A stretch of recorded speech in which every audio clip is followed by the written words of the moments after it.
Ah, you were too early. You were too early. Fuck. So, as I begin recording, for those watching the VOD, in my absent-mindedness, I failed to hit the record button on OBS for the last session, and hit stream instead. I am kicking myself for it, but in lieu, because of that, I'm going to go into more detailed recap.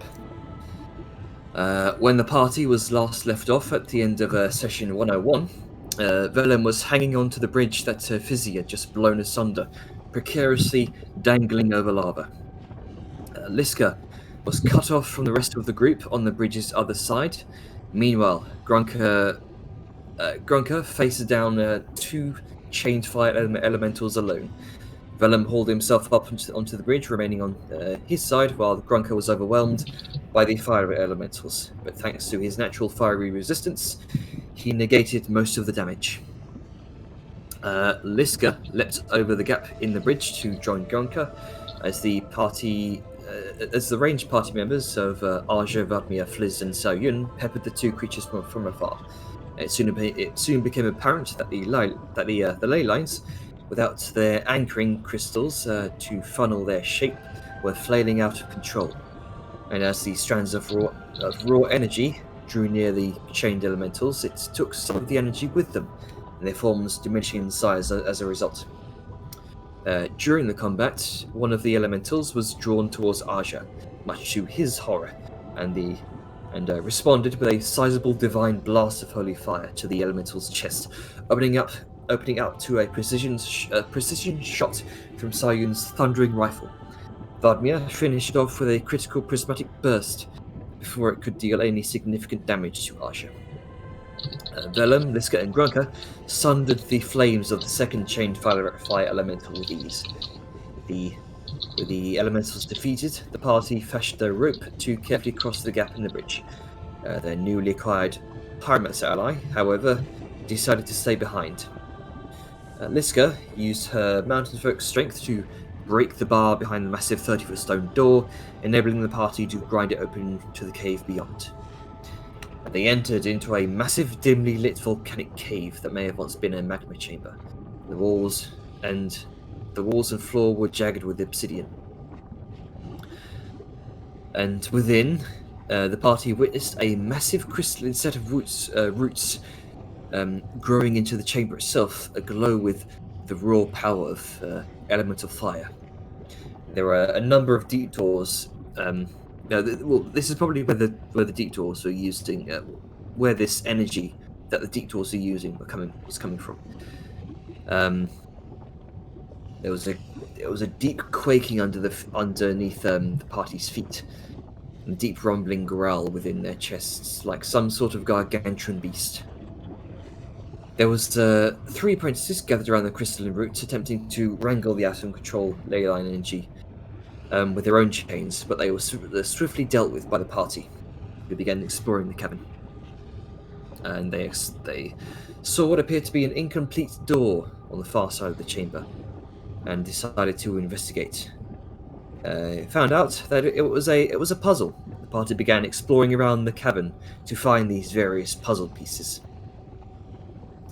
Fizz told Grunker of a sacred place among the elder shamans of their people, a magma chamber that glowed with fiery crystals amidst a pool of lava. She said they would travel to this place across the world through fiery crystals to commune with the elder spirits. Eventually, the party gathered all but 5 tiles. 3 were discovered on the apprentices' bodies, and 1 was completely buried in the dust. However, for the final tile, Grunker heard a voice calling his name, and briefly saw a fiery figure atop the crystal roots. While climbing the roots to investigate, the burning energy of the roots seemed to part for his hands and feet. He soon found the 5th piece atop the roots and felt a familiar presence nearby.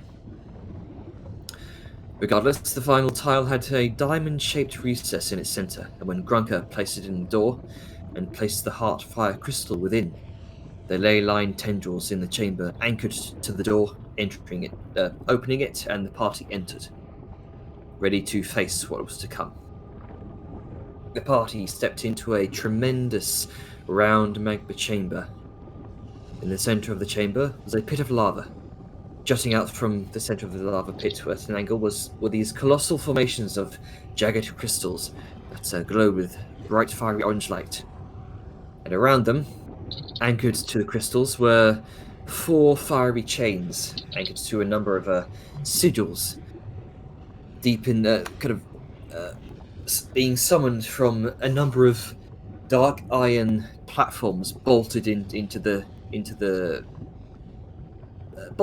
rock. It seems that this was the place where all of the energy was being summoned. The party also saw that behind the crystals was a large, twisted portal of warped metal, surrounded by 7 apprentices funneling their psychic energy to activate it. And before the portal was Krazax and Fizzy. Feigning a plea for Grunker and his party to walk out of the chamber, Fizzy, under her breath, demanded the portal be activated soon, spurring the party into action. It became apparent that chains were powering a sturdy elemental shield, which increased her armor and cauterized her wounds, healing her each round. Liska assigned spellcasters to disable the sigils, while she would kill the apprentices, feeding the portal in hopes that Krazax and Fizzy would not escape again.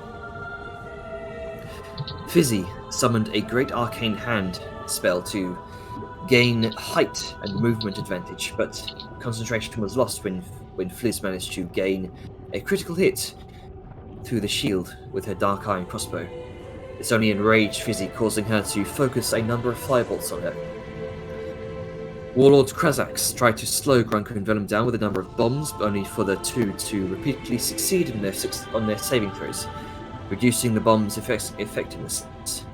Liska, Vellum, and Grunker began to close in on either side around them, with acolytes swiftly dropping to Liska's hammer one by one. But at this point, 2 fiery chains had been broken by Vladimir and Arja's hands, and Fizzy's shield was weakened. After a few sufficient hits to Krazax, a devastating series of firebolts from Fizzy, and a vengeful chain gun barrage from Krazax, Grunker attempted to shove the warlord into the fire, only for Krazax to push back, and a struggle ensued, and Krazax shoved Grunker off the edge towards the pit. Grunker managed to succeed at the dexterity saving throw, but was clinging on to dear life at 3 hit points.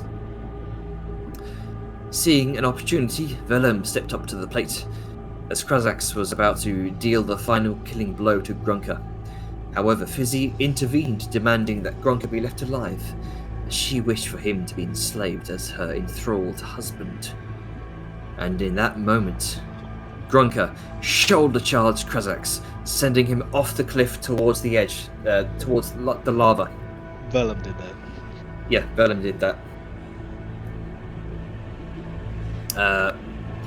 Vellum, in a fury, turned to Fizzy and said, His first mistake was pissing Grunker off. His second mistake was pissing me off. And his last mistake was trying to run. Puncturing his remark with a slice, Krazax impacted into the lava and met a fiery end as he burned alive, lighting the bombs laced around his ramshackle pauldrons. Krazax erupted in an explosion of noxious fumes, shrapnel, and fire. The murderer of Grunker's mother, dead at the hands of Vellum Harbridge. Cornered and fighting for her life, Fizzy casted the blink spell, vanishing in and out of existence, and frustrating the party. After some effort, Vladimir managed to interrupt the 3rd sigil, shattering the 3rd chain, and Fizzy reappeared and threw a fireball towards Vladimir, Arja, and Vellum. However, Vladimir used the last of her level 3 spell to counterspell it, saving all 3 from a deadly inferno and yelling, "You will leave my friends alone!" Fizzy found herself unable to disappear due to bad luck on the D20 rolls, and began to run back towards the entrance of the cavern, bloody, bruised, and cornered. She took out a carved statuette of herself encrusted with gems, muttering the phrase, "Contingency plan B, it is then." Aja moved to intercede her path as she ran across the chamber towards the door and launched a critical divine blast. But before it could deal the final killing blow, Fizzy grinned, knowing the conditions had been met. A gout of fire arced over her form like a doorway and engulfed her body, vanishing completely with an echoing cackle. Exhausted, battered, and robbed of a complete victory, the party has now been left off where the fight ended. And so, as I bring you all back, you all begin to feel the adrenaline wear off. I'm here, hello. You're just in time, Sable. Oh, that's worrying because I'm half an hour late. Oh, what a mess that was.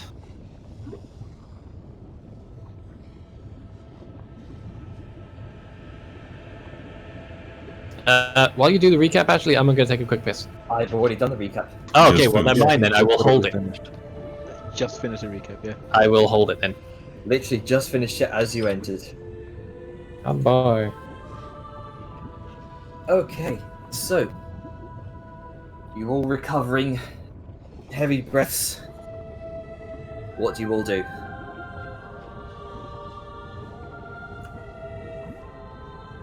Oh, fucking hell. She's just gone. Seems like it. Liska's gonna hit the rune with her hammer. Wow. Alright, go ahead.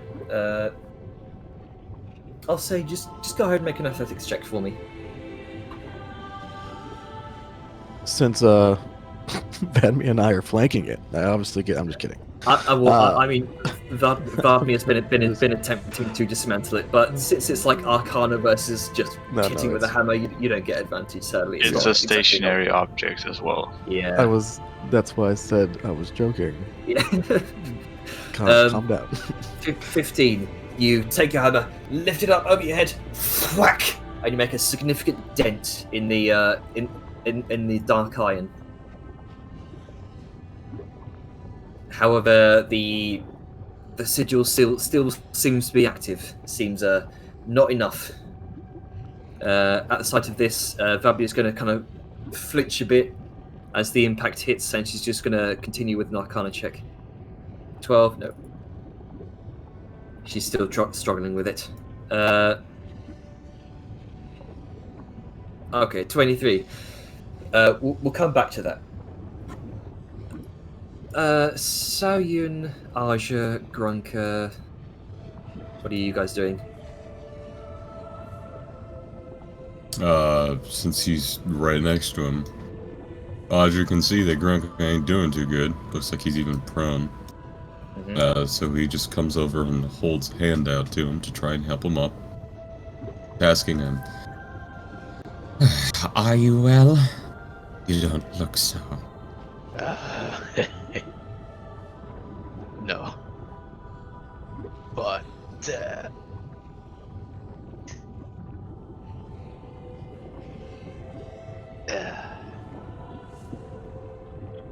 my body hurts, but I feel fantastic. Well, At least something. it's good that one of us does. So, let's find a safe place, have a well-earned rest. You're interrupted by a second hammer swing that king, king, king, king, rings out throughout the chamber, and you watch. You hear finally the last chain is broken asunder, and as the last chain is released,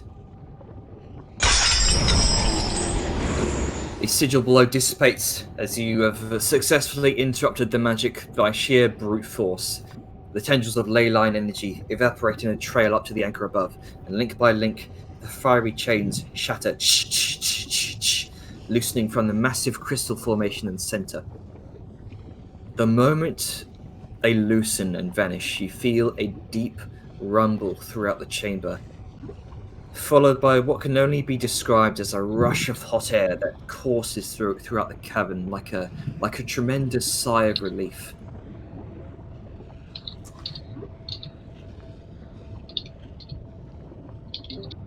Well, okay then. That was easy. Yeah, you're welcome. Okay, Grunka, from over there. I wasn't talking to you. Yeah. Hmm. Yeah. Lisket's gonna monitor about. Y'all continue to RP.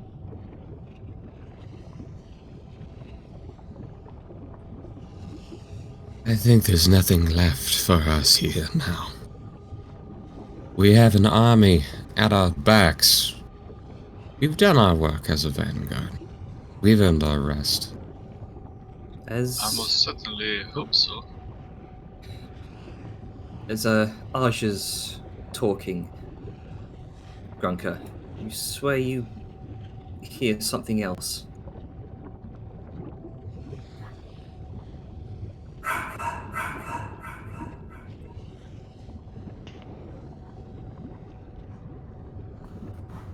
Who?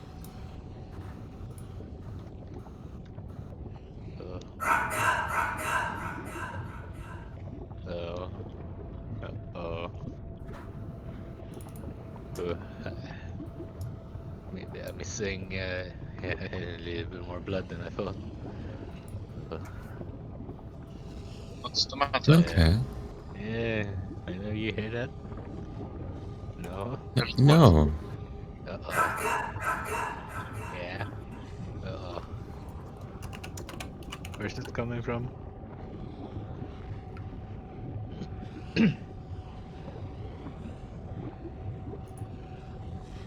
Oh, okay. Alright, fine. It's, I think That's he might over be with. delirious. No. Absolutely fine. Okay. We kinda... I guess... Like, put a hand on Felicity's shoulder. I guess kinda looks at her and then... just nods. You're okay, Grunka. Yeah. Yeah, he's, he's dead. And... Yeah, I think I gotta do something now. Hang on. What? I Grunka, don't know. Grunka, listen to me. Connection. Places Uh-oh. kind of holds your wrist. Are you sure you're okay? Yeah, no. I think all my organs are still in there. And, I can talk. Ish. But yeah, I'm fine.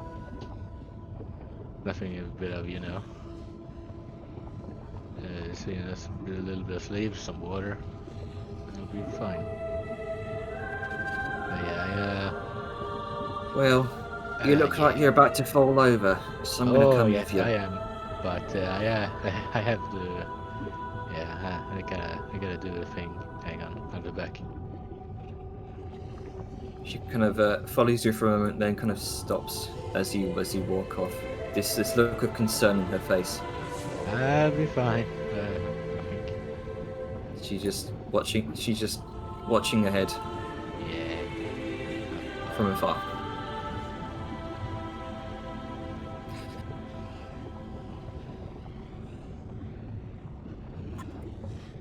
Sometimes I'm worried about what Grunka does. He seems... Well, I don't want to say off, but like... Something is up with him. As you all watch Grunka, you can begin to see something. You see some sort of shape moving through the crystal facets, gathering towards the altar.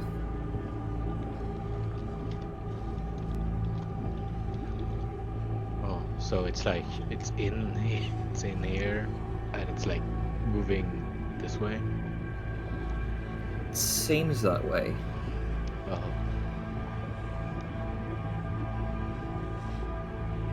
Uh-oh.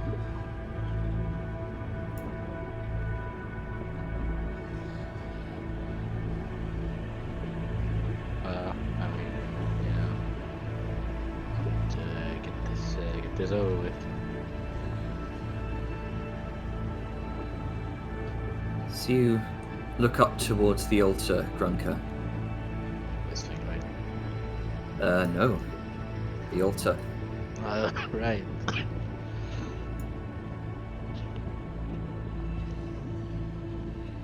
You see smouldering embers drifting from the crystal before the altar, like almost like cherry blossoms, slowly drawing trails in the wind. Though there is no wind. More of a warm breeze.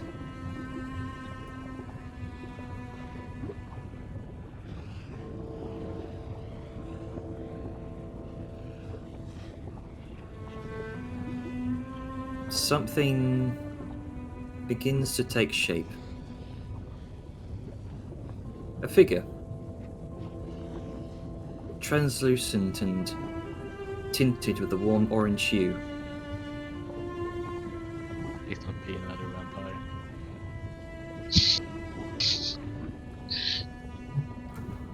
The voice becomes clearer. Grunker. Oh, hello. And so does the figure.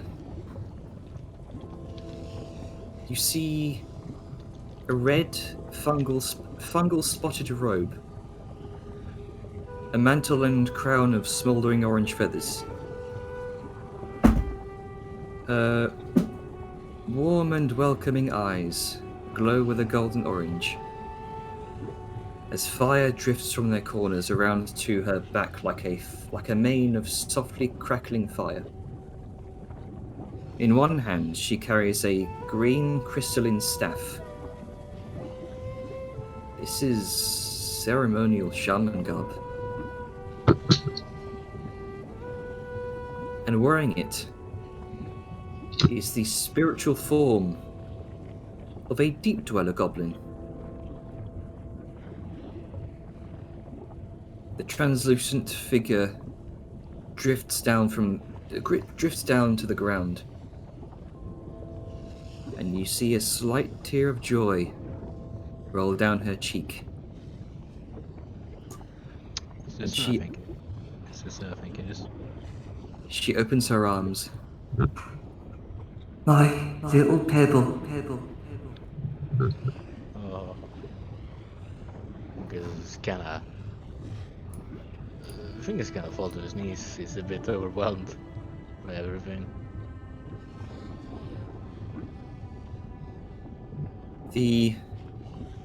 It's the voice of your mother, Oh. Snaggletooth.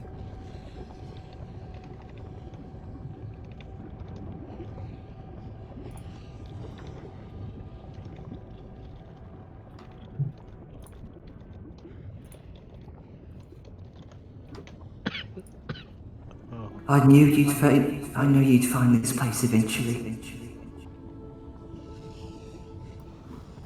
Oh. So, where is this? Where is this place? She comes over, takes your hand, slowly lifts you to your feet. And she just embraces you in the closest hug that you have missed dearly.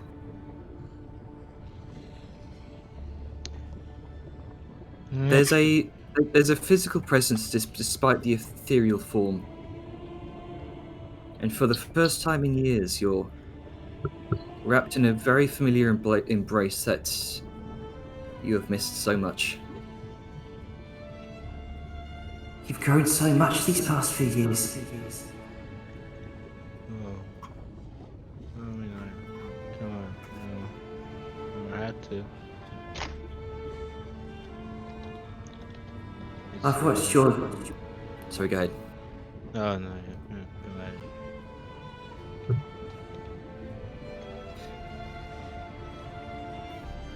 go ahead.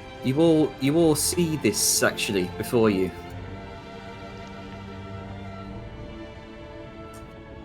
Okay, so we do see the fact that Grunk is talking to the literal spirit incarnation of his mother. Yes. Fuck. Or at least from what you can see behind the crystals.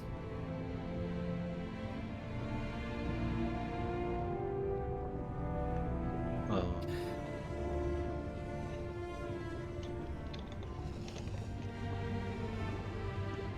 I've watched your trials and tribulations. And I've tried to keep you safe best I can on your way here. I'm so proud of you. You've become so brave. From a little pebble to an unshakable boulder. I mean, you know.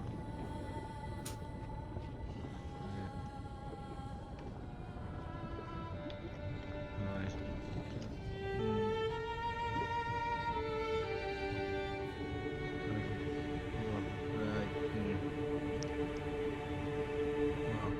What happened back then?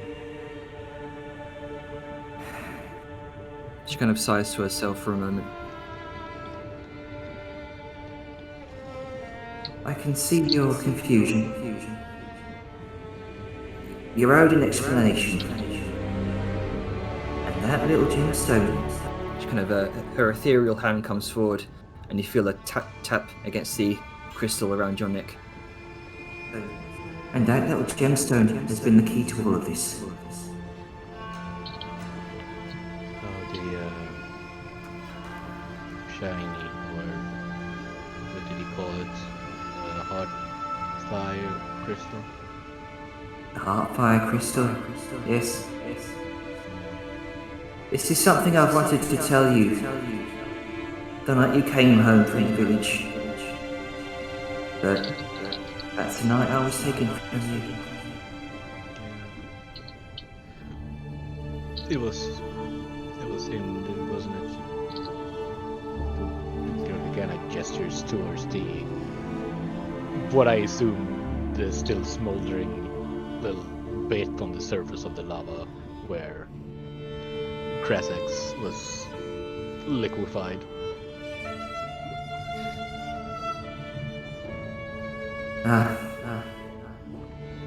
See, you've already taken your vengeance, Grunka.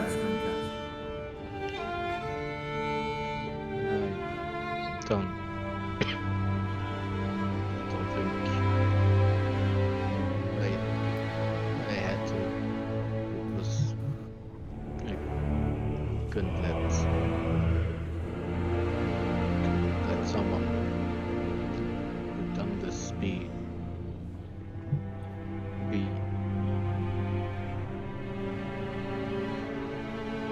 He was dangerous. I know, Pebble.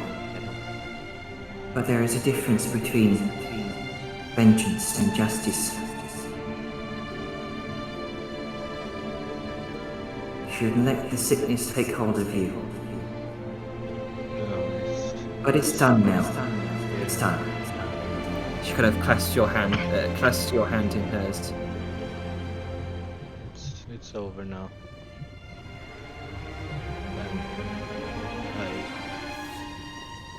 I thought that when I did it, then I could go home. But I think we have more. We have other things now to do. seems to be just more important things. You are Pebble. You are destined for greatness. I've seen it before. You see, Sorry, go ahead.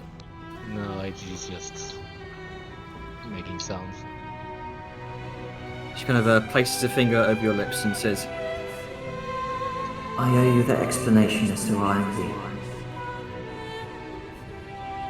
See, many of our kind reside among the fire crystals. You know this.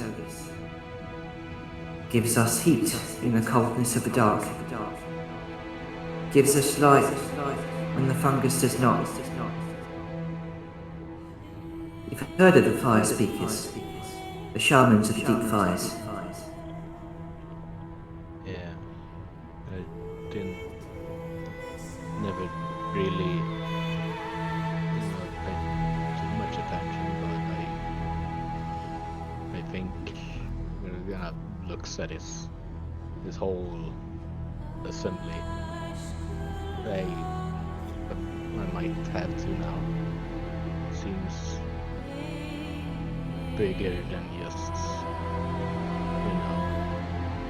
a religion. It's so much bigger, Runker. Not many know of their practices,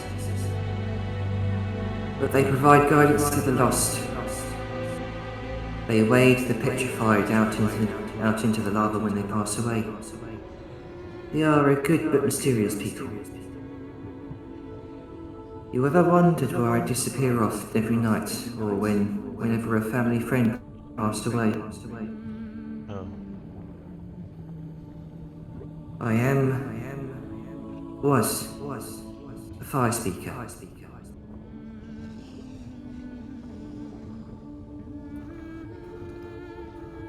oh. Guess I should have paid more attention. I think. It's okay. It's okay, Pepper. See, this crystal around your neck I gave you as a gift. Because I knew, when I first held you in my arms,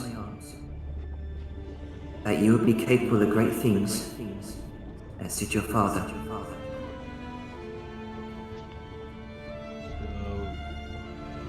So, I don't know if it's,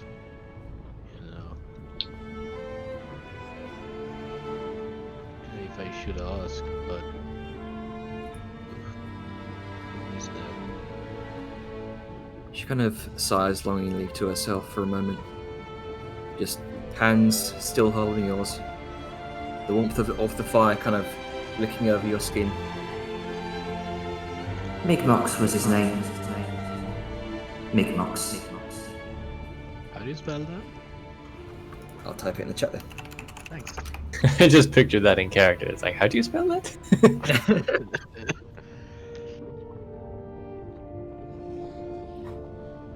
And she says, I didn't want to tell you about him until that night when I felt you were ready to know.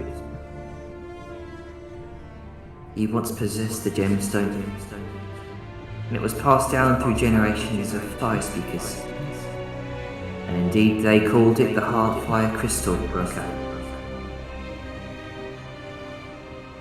And it's He was Sorry.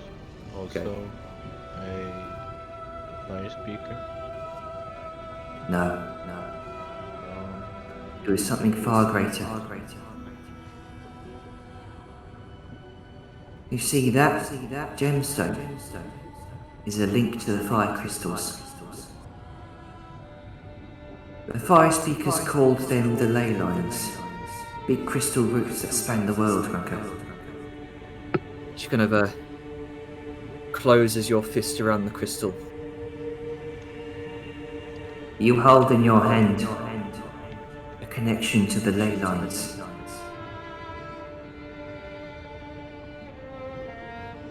This is why I'm here. You saw me petrified, and I saw your rage, and the sickness that manifests within you.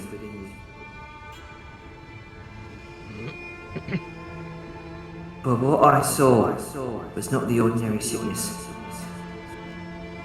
I saw you lose control, Pebble, and the deep fires manifest within you. And in that moment, I saw my opportunity. Before my spirit left my body, I anchored it to the crystal. You know Runt Rhyme?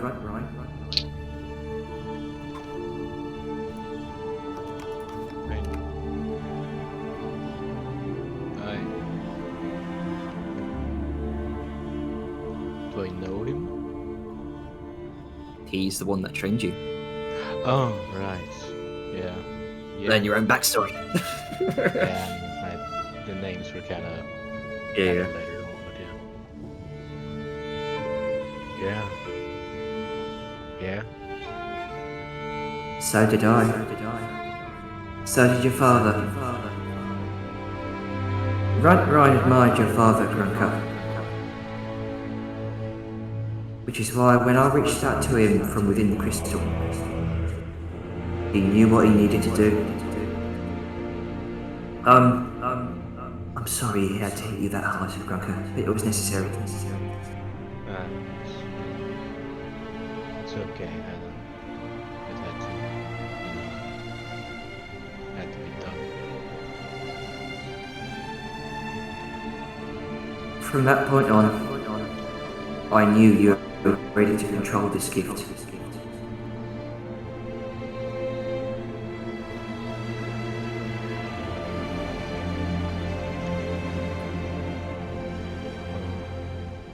This sickness is only a sickness if you let it control you.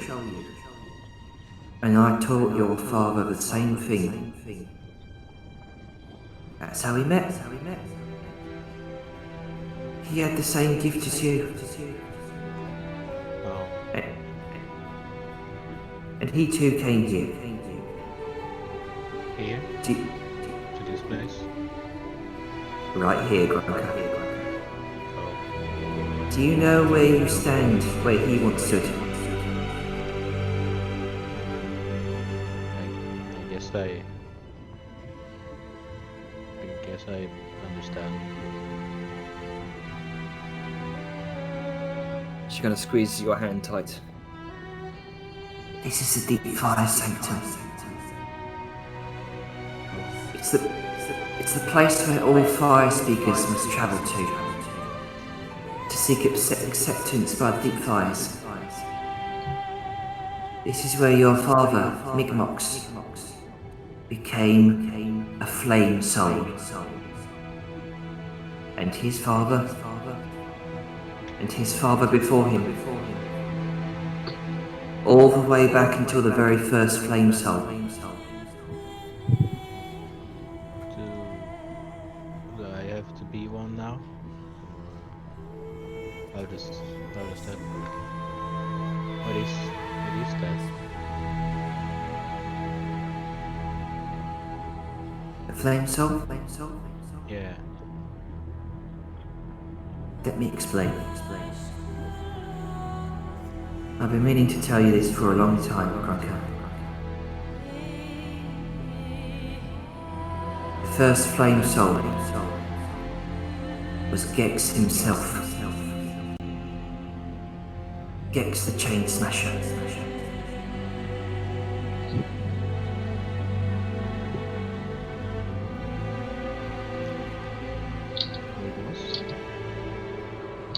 Even before we came down here. Before we came down here. You see, before he was martyred, he travelled the ley line seeking to gain the power to defeat Gengar, and stumbled upon this place here. It was through his teachings that he founded the fire speakers. he made a pact with the Deep Fires, who were trapped here in the ley lines here. And it was Gex that became their host. And in turn, he was granted great strength. But it wasn't enough. Gengar overcame him and absorbed a fraction of Gex's power. He sought the rest of it ever since. So the Deep Fires came to the Fire Speakers for safety. And both the Deep Fires and the Flame Speakers would keep each other safe. And in doing so, our people prospered. Ever wonder why our skin doesn't burn as other creatures?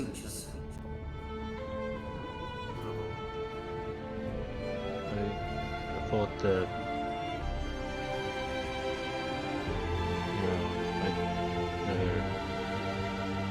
I guess I never really thought about it too much on how or why, but just that we were.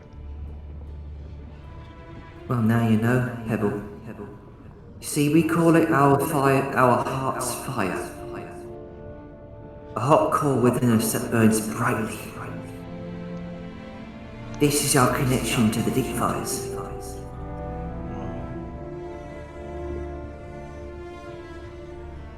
See, the Fire Speakers initially proposed their bodies as hosts, but the process was exhaustive.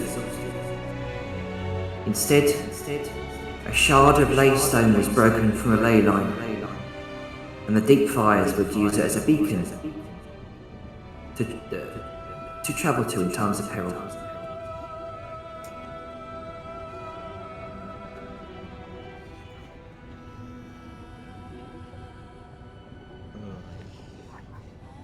I see.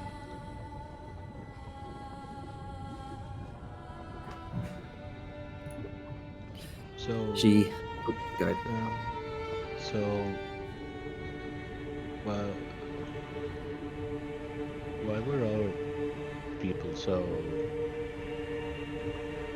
different then? Like, why did we become,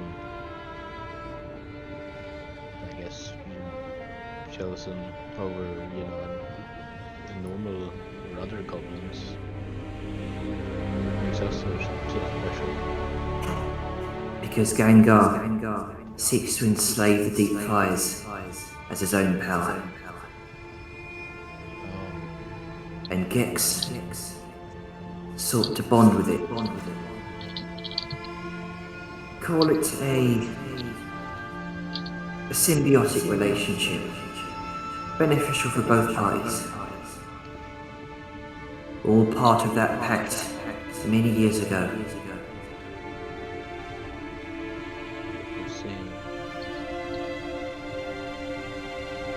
See, Pebble, the Deep Fires are a great spirit who wants to serve the Spirit of Fire. The Great Spirit speaks of ancient wars between his kind and golden winged people.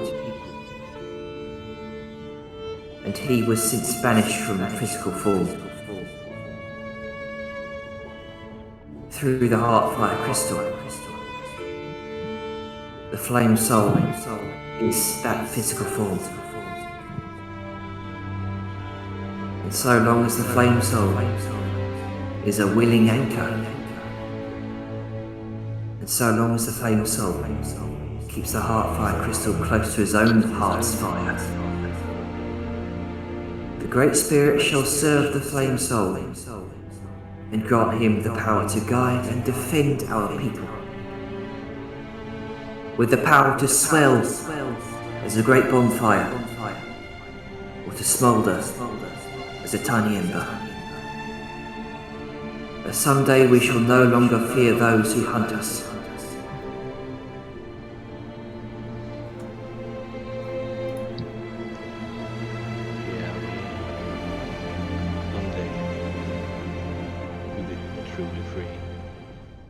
have to bow to any or trying to use this again. This is why I come to you now, Grunker. See, your father, Migmox, was a powerful Flamesoul. And I can see you becoming a proud and capable Flamesoul, Grunker. But that is only if you'll have the Great Spirit. I guided you here so that you and your friends could see this Great Spirit free. And that so you, Grunker, She kind of takes your cheeks for a moment. my little pebble, may make this choice for yourself.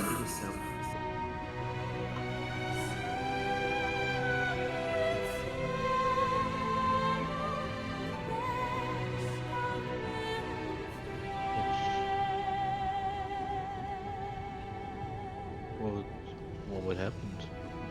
What would I? You know, what would happen to me if I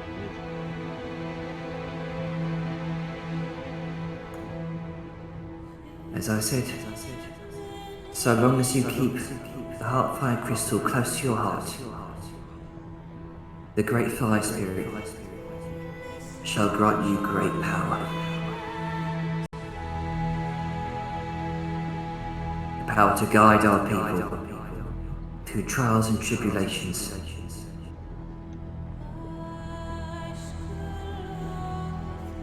It would swell as a bonfire, or shrink as an ember.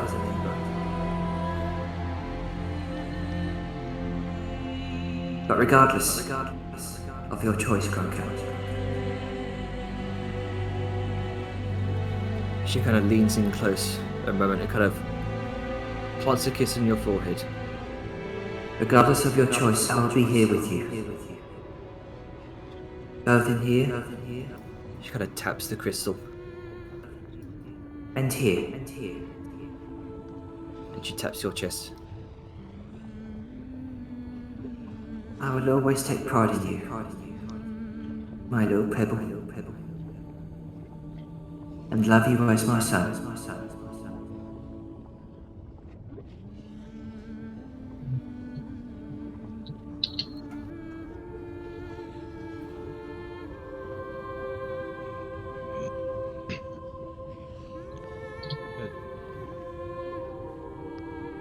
It's what would I have to do? Did it something? Do I have to do something here, or is it Simply speak to the Spirit and ask for permission. I will guide you along the way.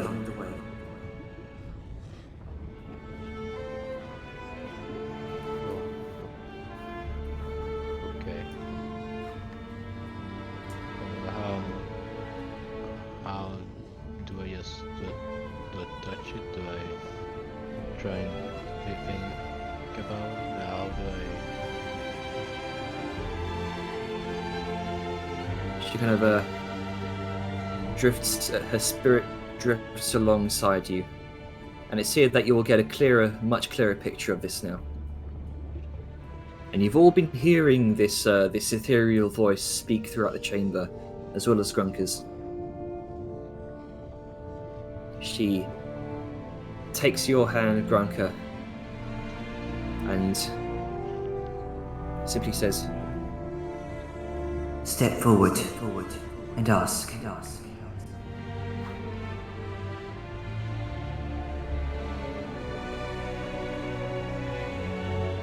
You begin to move forward towards the front of the altar. She guides you. Step after heavy step. The weight of this decision, this choice, bears down heavy upon your shoulders to accept such a responsibility,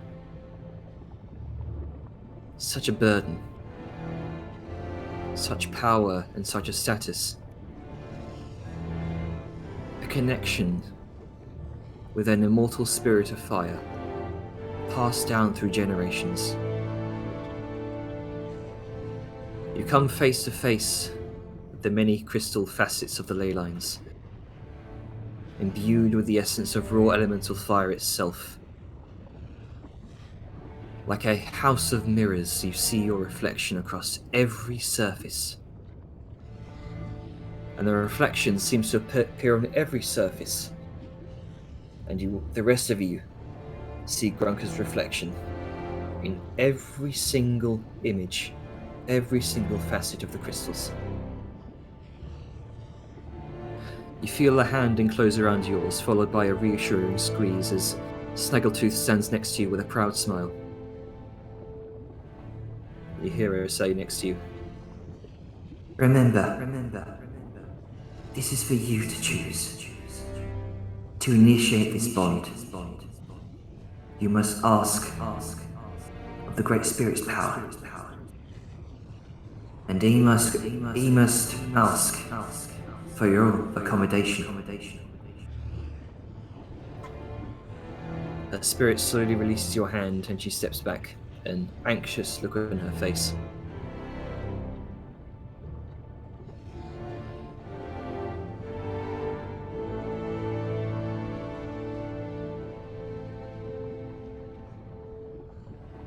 What do you do, Grunker?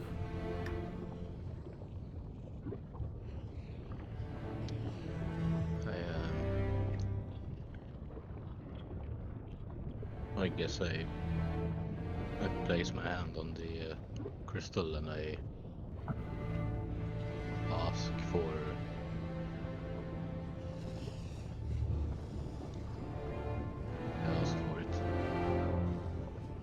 You place your hand upon the giant ley crystal roots and feel this great intake of hot wind that rushes around you.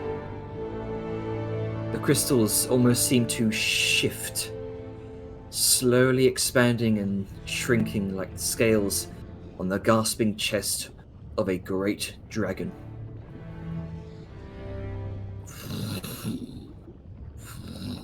There's a rumbling throughout the chamber each time they shift. You hear as the bubbling of lava and the hissing of gas begins to form words. You all hear and feel a rumbling voice speak out, and the flickering flames within the crystals seem to flare with each syllable. Within the myriad reflection of yourself throughout the crystal facets before you, all of you see a figure seems to take form behind Grunker. A large, vaguely humanoid shape wreathed in flame and molten rock. Though no legs are present, the body is massive and cracked with rivers of magma. A lava fall spills from some semblance of a mouth, and the small slits cracked in the rock represent hardened eyes that both intimidates and comforts you like the gaze of a stern father.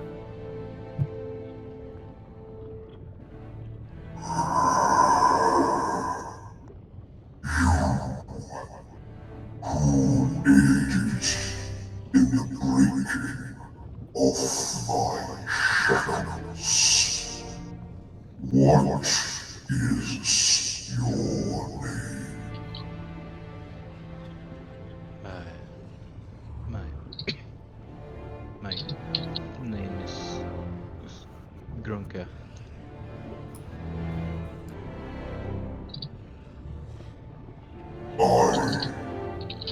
Have been given many names by your people. In eons past, I served fire, and foes of the natural balance named me the Star Maker.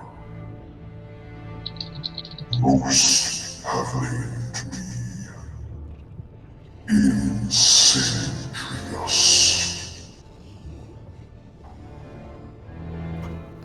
I'll type that in. Type that in chat. Yeah, makes Incendious.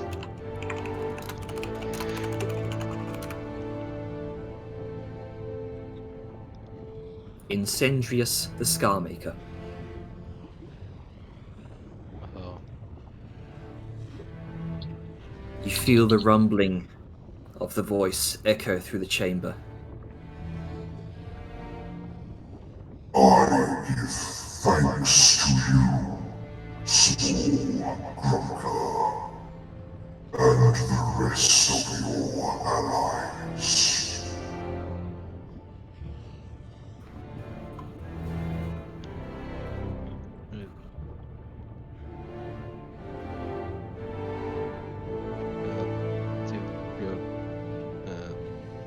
Welcome. They have no right to chain your power or anything for that matter. Nothing should have to be changed.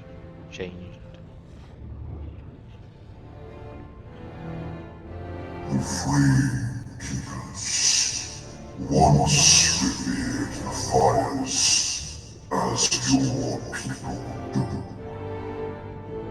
But I sense their will is not their own. This sanctuary was conquered and is no longer safe. The shackles bound my presence, and they fed from me like leeches. I am weak.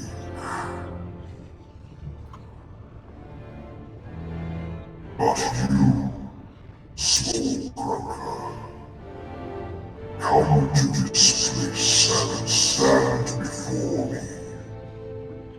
Why?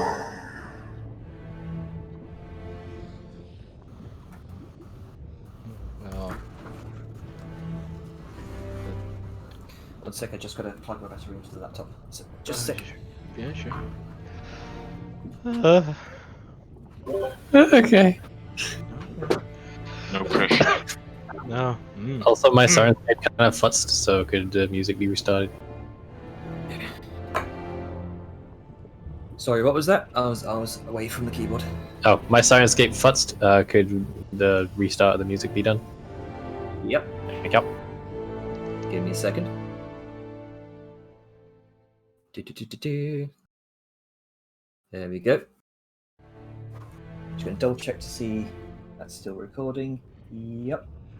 Still recording. Okay. So he asks, You come to this place and stand before me. Why?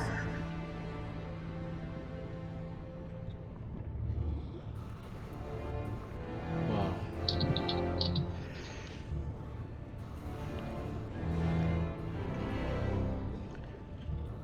Hey. For generations, my father and grandfather and all of my family line seems to have taken this task upon them, and I feel that it is my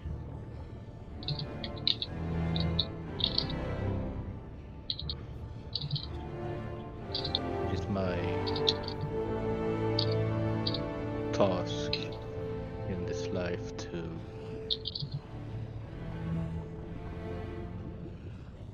do this. I've had this holds the Fireheart crystal. I've had this for such a long time and I didn't even know what it was. Now I feel like it's all just been leading up to something greater. That's so much more than just revenge. I feel like it was meant, like I was meant to be here. And while you might argue that destiny is something that we make, then maybe there are other factors that play with that. So I feel like I'm doing this because I was meant to do this. And I accept that I am supposed to. So I'm standing here on the verge of death and ask you to grant me your power, and I will do what I can to fulfill my duties. Destiny, duty, are fickle prospects. I sense your father's blood within you, small Grunker, and you stand where he once stood. But, like your father before you have a choice. Do you wish to follow in his footsteps? To tread the path of fire as he did?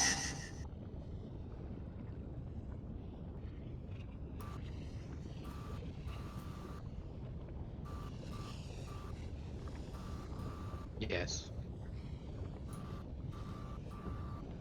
Then show your heart's fire.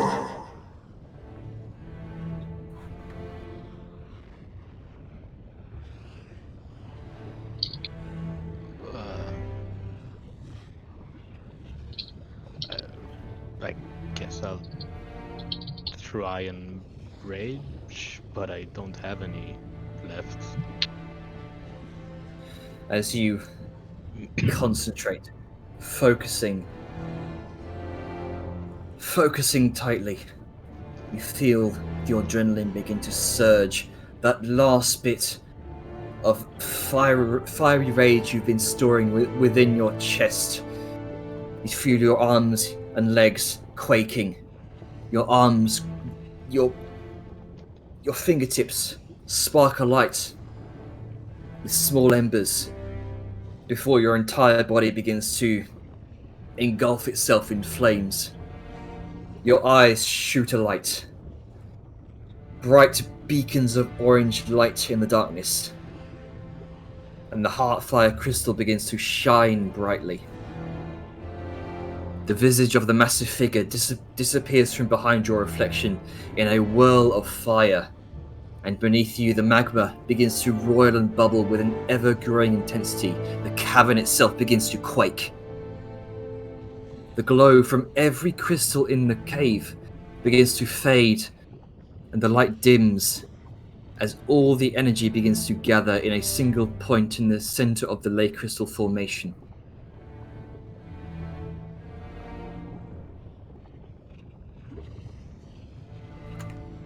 I don't like this. It's fine.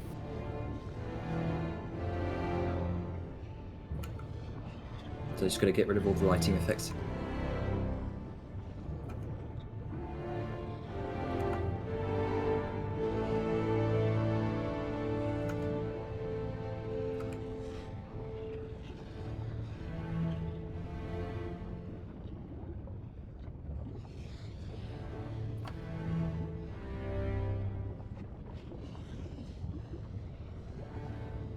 Okay.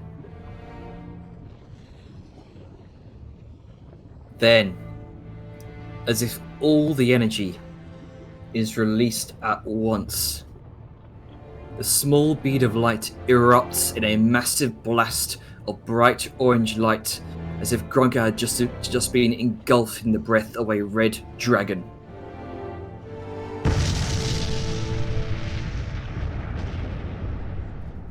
Grunka, you're bathed in bright light. The flames roar around your body, and it's hot to the point where it almost burns. But you grit your teeth and stand against the typhoon of flame. You feel the rage you felt before when you first found your mother petrified. When you first fought Krazax. But this time it's magnified 1,000-fold. Your blood begins to boil as if your veins are on fire. The ground at your feet begins to melt and crack with molten rock. It's a terrifying whirlwind of pure primordial rage. And you bellow out in an untamed roar.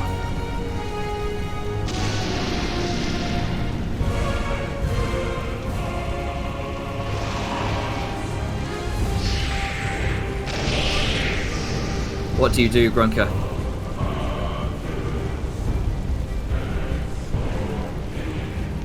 I try and keep control of it. Alright. Don't let it sweep me away. Okay. The spiritus Snaggletooth stands by your side.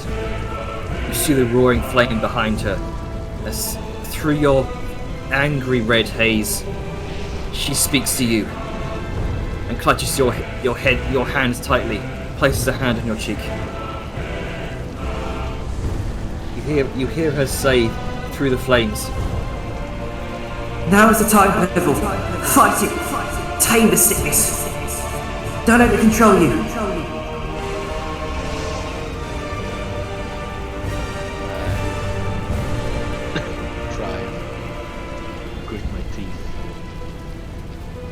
Try and just absorb and control the raging inferno around me. How? How do you try to subdue this inferno? Try and grab the Hard-Fire crystal. Grab the petrified tooth in the other hand. And I just squeeze my hands and whole body. Try and, I guess, calm down. Try and just breathe and just try and subdue the rage. Gain control of it. You breathe in and out, the roiling typhoon of fire swirling around you. What are your thoughts in this time, Grunka?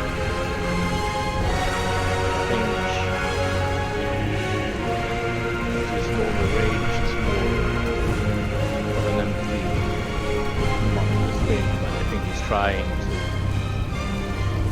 trying to think about who he is, his past, thinks about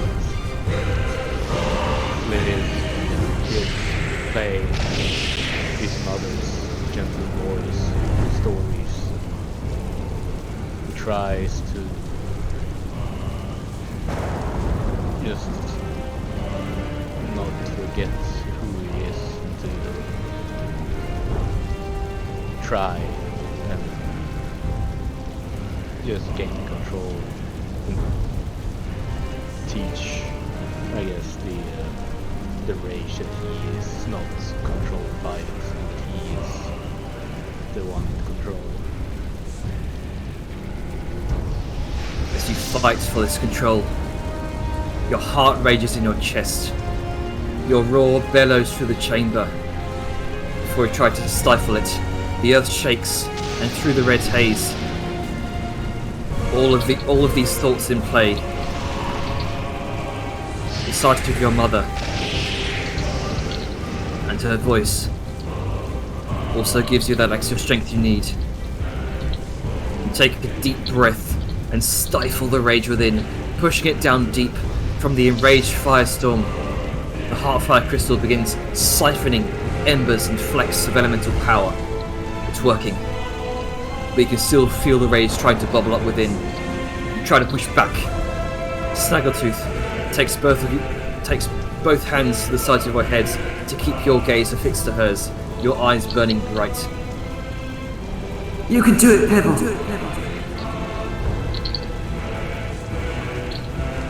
You throw your head back with one final roar, and the entirety of the whirlwind begins to careen into the crystal floating in front of your chest.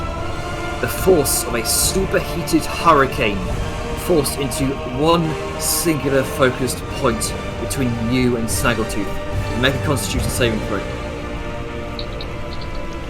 Oh boy.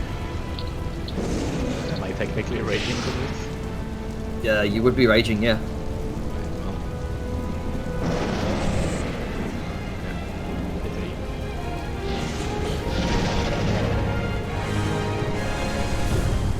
The entire 0 to 100 real quick. Yeah. Character moment. You feel as though the whirling current of fire continues to careen into the amulet, and you will see gradually the whirling torrent begins to diminish and diminish and diminish before finally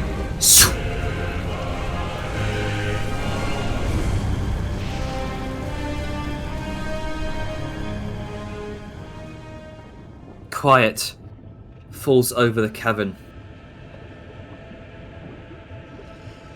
and Snaggletooth's spirit is nowhere to be seen. As the fire is clear, you feel as though you're about to collapse to your knees, like you're about to collapse in a heap. You can feel yourself losing consciousness, but you force the will of your own constitution to power through it. The last dull, waning glow of power still remains within the lake crystals, and you're like a beacon. The Heartfire crystal floats before your chest. You have gained a blessing. Oh.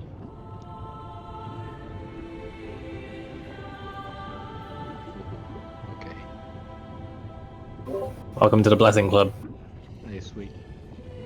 Holy boys assemble. It's then that you remember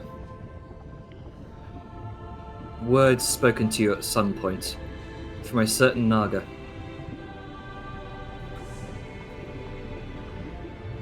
For you, Najar senses a great and primordial conflagration.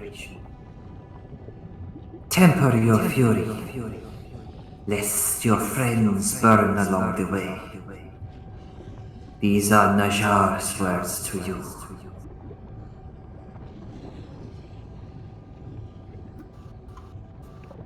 Oh. I guess it's what a crazy snake lady means.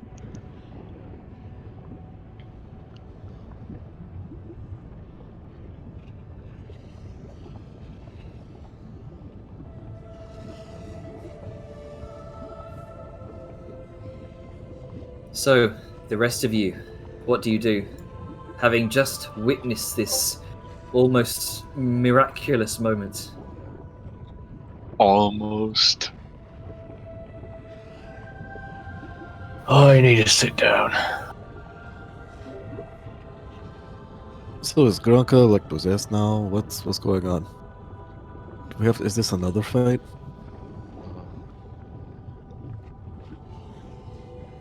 You're right over there, Grugs.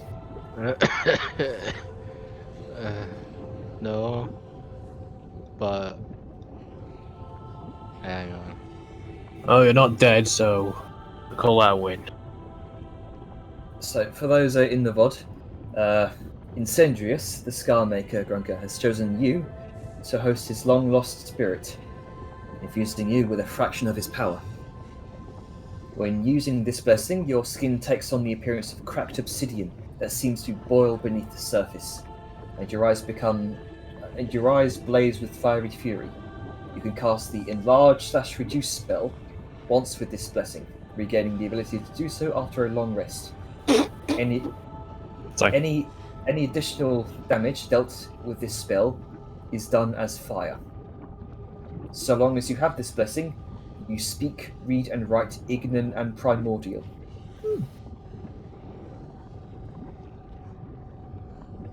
Pretty heckin' neat. And also, sorry for the crack up there. I just pictured an incredibly angry, primordial, tiny Grunker. No, Grunker goes from small to medium. No, you said enlarge reduce, so I just pictured the reduce part of that, even though it's not supplied. It's just the tiniest angry boy in existence. Oh yeah. I mean, now Liska can actually throw him if he goes tiny, just like, oh yeah. Yeah, yeet. technically. I mean, she could anyway. Like he was More small, he was effectively, we'll large. say. Yeah. I know, but if we need to hit something smaller. True. No, not Vellum Okay. can throw me. Anyone, Goblin ball aside, that was fucking dope. yeah. Yeah. And I'm glad that technical difficulties did not occur while you were transitioning. So, hooray! Good. That would have ruined the whole thing. Yeah, and you know how finicky Roll20 can be. Speaking of which, just double checking the recording. That's still going. Yeah, check out actually recording in the first place. Yeah, I'm definitely recording. That's good. So, quick question, Junior. Before this whole thing happened, Vellum was checking the door. Does it seem like it could be closed? Because we're going to need to hook it down somewhere, and a really deep chamber seems like the safest place. It does look like it's closed, yeah. Yeah, it can close. Good. Yeah, it can be closed and opened. So, I figure we should take a load off and maybe sleep, because I don't know how long we've been awake for, and I'm thinking, Grunky, you probably need to sit down as well. Yeah. As you approach Grunker, Fliz is just open mouth, stunned, just absolutely speechless. So is Vatmir.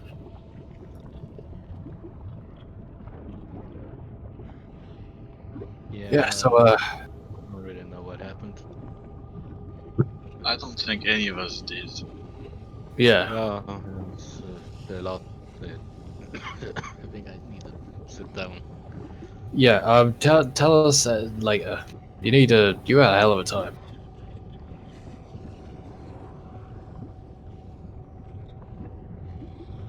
At that point, Vellum is going to start. Is the door shut already, or does it need to be shut?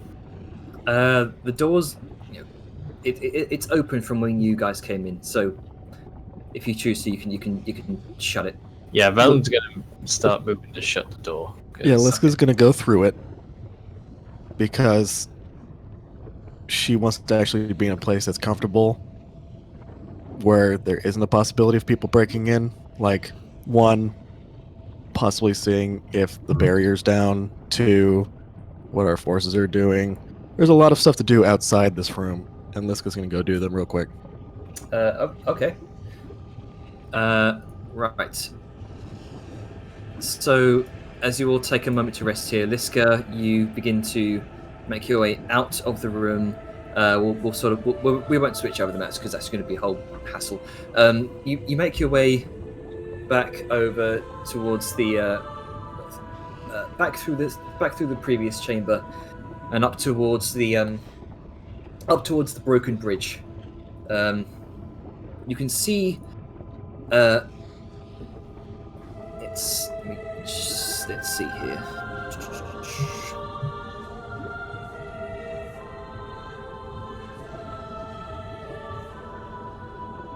You can see most of the fighting seems to have been coming to a stop for the meantime.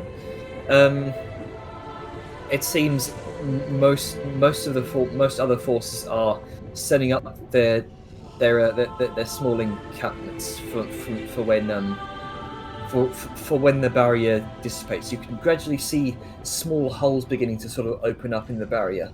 It's very, very slow and gradual, but it seems to be happening. Okay. Seems they're setting up camp for another day of extended siege, if you will. All right. So Liska's gonna go around and see. Are there any? She's just gonna do a cursory check to see one if there are any enemies still around. How's our Pybromancer doing? All right. The Pyromancer you can see has managed to scarper a couple extra healing potions. So you can see he's on his way back to health, and as you kind of meet him across the other side of the bridge, he says, he kind of comes to you, says, "How's everyone doing?" Surprisingly well. I can see the ley lines have managed to stop for the meantime. I don't know, I don't feel safe out here. I mean, I probably wouldn't either. To be fair, I suggest you possibly resting with us because the Arachnus probably won't give you the time of day to let you explain yourself. They probably wouldn't believe you either. I can't imagine so. No, those bug-eyed freaks. Alright, I'm coming with you. Alright. One moment. And you said that the barrier is falling, right? It's like slowly dissolving. It's like small potholes are starting to open up in the point where the barrier meets the ceiling. It looks like it's growing a bit more unstable, but it's probably going to take time to actually start fully dissolving. Okay. All right. How do the Arrakis forces look? They look very much diminished. About half from where you previously saw them. You can also see the deep dweller forces, the armored deep dwellers that you freed from the mines, have also started to set up their own impromptu camp from like scavenged beds and other stuff from the temple. Seems as though they are readying sort of a alliance of convenience, of a sort of unspoken convenience seems to be forming between the Arrakis on one side of the obsidian tower and the deep dwellers on the other side. Seems as though they might be preparing for some sort of pincer maneuver. Okay, and there's no visible deep dwarves? The deep dwarves seem to have been pushed back to the towards the main. Hang on, I'll bring up the main map for you, just for image reference. Actually, no, not yet. the way that the obsidian tower is set on top of like an island outcropping in the center of the magma lake, and across the bridge is also set to another island in front of it. It seems the deep dwarves have been pushed back to that position, and they are kind of rallying more forces from the obsidian spire. This appears to be their last stand. Okay. And they seem to be gathering forces before tomorrow's siege. It's difficult to tell the time here, but okay, so they're not inside the tower. There's an active standing force outside the tower. Yes, you can also see a couple. You can also see a couple of squadrons beginning to be sent inside the tower as well. It seems as though they're doing what they can to shore up defenses in the tower. Okay. All right. You can also see on the top of the tower, you can just barely make it out. A number of cloaked figures, sort of seeming to organizing something among themselves. It's difficult to tell from this angle, but you can see a number of cloaked figures, both stout and lanky, on the top of the tower. Okay. Is there any indication of interest in the fact that the bear is going down? So that probably means that, like, are there forces diverting attention to the fire temple? Like, what's going on? Because we just took down their last possible magical line of defense. It seems as though there may have been some attention, although currently the Deep Dweller forces are between the Deep Dweller forces are between the temple and the Deep Dwarves. So it seems the Deep Dwellers are providing some sort of buffer to any route towards the Fire Temple. Okay. All right. With this information, let's just kind of calls over to the dwarves, check to make, or the deep dwellers, the non-dwerger, and ask like if they're okay, how they're doing, if they're doing all right, anything that they need. Some of them stand to their feet and go to you and go, "We lost a few in the initial fight, but we're still holding strong." Kind of clanks his dark iron shield with some sort of dark iron short sword. All right, good. We might Get some rest as you can. Might have to scavenge this temple for some more supplies, but we're good.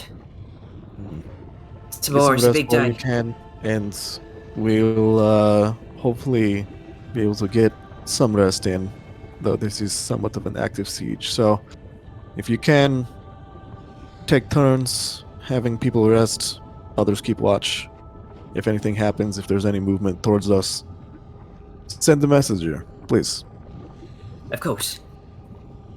And then Liska is going to turn around, walk back inside. Is there any places that we didn't go in the temple? I think we went and discovered... Oh no, there were places that we didn't go in the temple. Liska is going to go back.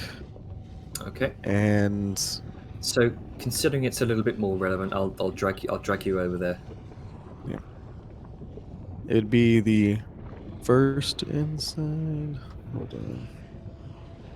Oh gosh. All the different things.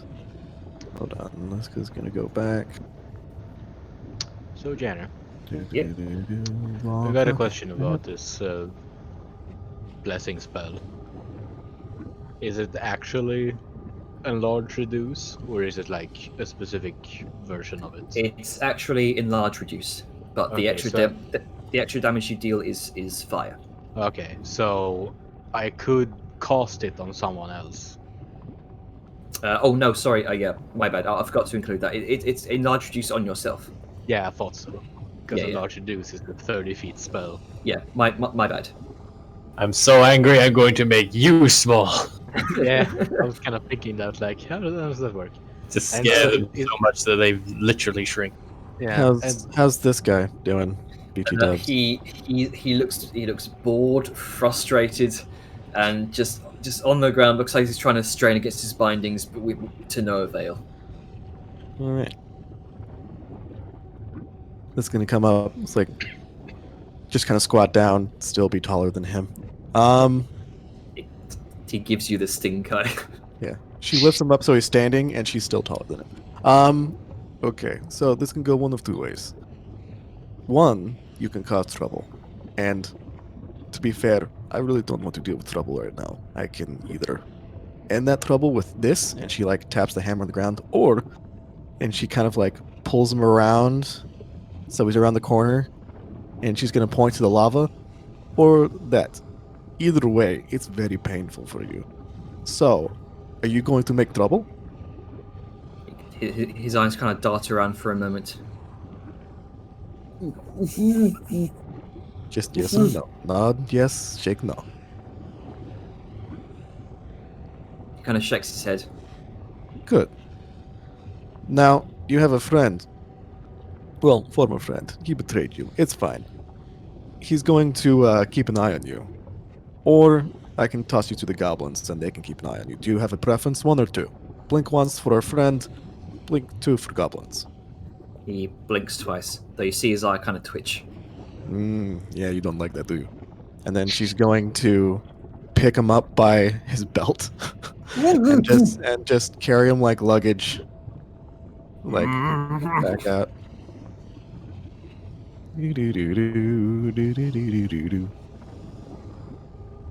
And she's going to carry him out to the bridge and basically just be like, actually, what is the gap on the bridge? Can she throw him across the gap? Like if she just heave-hos, like two-handed toss, dwarf toss? Right. This Oh yeah, go... she totally could. She totally could. It's Yeah. only like a 10-foot gap. Yeah. So yeah, she's gonna be like, hey, prisoner, watch him. If he does anything, throw him in lava. And she tosses him, the bound, hands bound behind his back, gagged, dwarf over. He's a spellcaster. Don't remove the gag. He just rolls to a stop on the other side of the ridge. That is just... Let's go. Don't got time for that. And then she's going to go back inside, and very important question. Yep. Did we ever de-trap these four ones? I don't think you did. Okay. Okay. Liska is going to... You don't mean the ones that lead to that little shrine thing or whatever to the far left?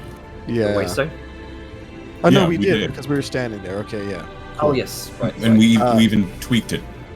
Yeah, we gave it a love tap so they couldn't use it. Liska's going to open this door. The one door that they didn't open. Actually, wait, we didn't open this door either. So yeah, Liska's going to open that door. You enter what looks like some sort of dormitory. Oh, hey, there's a bed. You can It's see. not for me. Yeah. It's Hang on. definitely not made for you. Nope. It's me. Just push 4 beds together, you're fine. So you sorry. You do enter what looks like some sort of dormitory. You can see there's a large desk lit with a candlelight. You can see books, tomes, and reagents that sort of piled up on the shelves. You can see a small dark leather chest that kind of lies at the end of this bed. All right, Liska's going to pick up the chest, kind of put it in her bag. All right.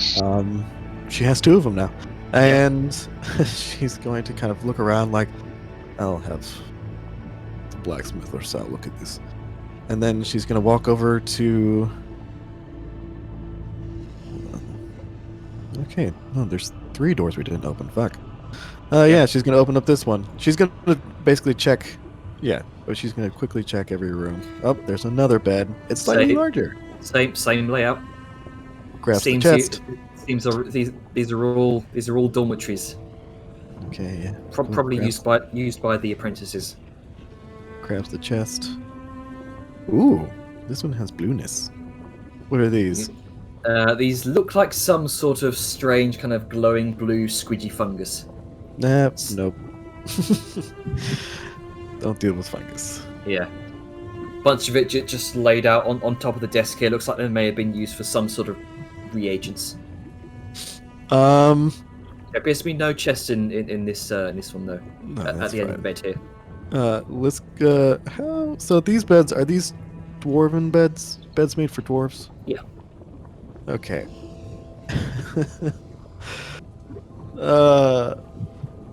You know what? Sure. Liska is going to, because she can. That was the first one? Yeah. Wait, no, was this the first one? Liska's adventures. Yeah. She's going to go get every single bed from the room and arrange them in the hallway, like side by side, so she can lay across them. Oh, okay then. Why am I now picturing Liska's looting lot? Come by whatever we find. And then she's going to use the area. She's like, I found beds. I'm using them. Take a rest. All right, so Liska's resting in the temple. Fam, you do know we're a bit too far away to hear you. More than 500 feet, maybe. She doesn't know how the earrings work. I can double check to see if you would hear this. Let me Science. see. I can imagine you would be able to hear this. Let's measure here. I don't know where the party is. Right. So that's about like two. I'll say 300 feet. Well, So she's you'd be- found where they sleep. We can either go the safest and stay here, or head up and sleep in their rooms, or whatever they got here.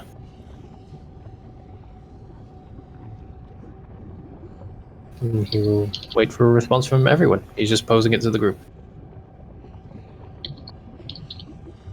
Oop.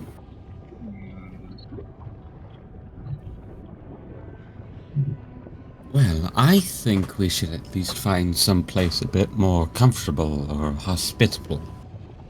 I don't know about you, but I'm not too fond of being this close to lava. He kind of reminds me of home. But we'll head up and see what Liska found. Might be in a good position. Layout-wise. I do I agree. won't We ask. need to find some place more comfortable. Well, You it can is stay fine. We can in a sleep dark on cave. the ground. It is warm after all. I would much prefer a bed, so I don't wake up with a killer pain in my back. Guess it's decided then. Let's all right. head off and find where she went.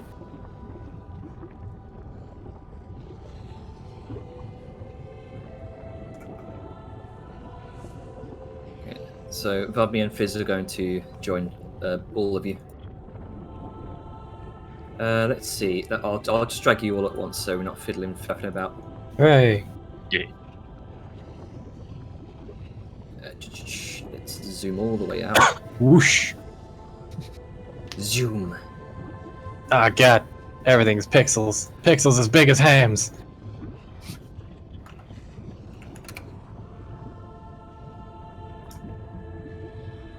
Yeah, you do pass the dwarven pyramids along the way who also joins you.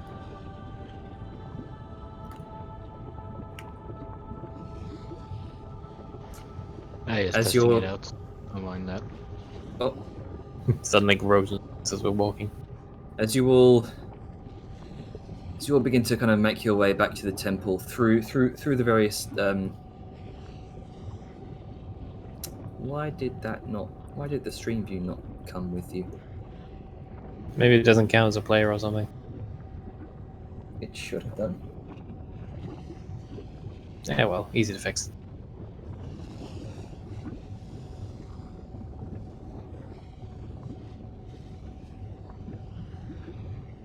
Not quite easy to fix because it's still stuck on the fucking map. Refresh stream view and then see if it'll behave. Okay, then what? Yeah, I'm a just refresh.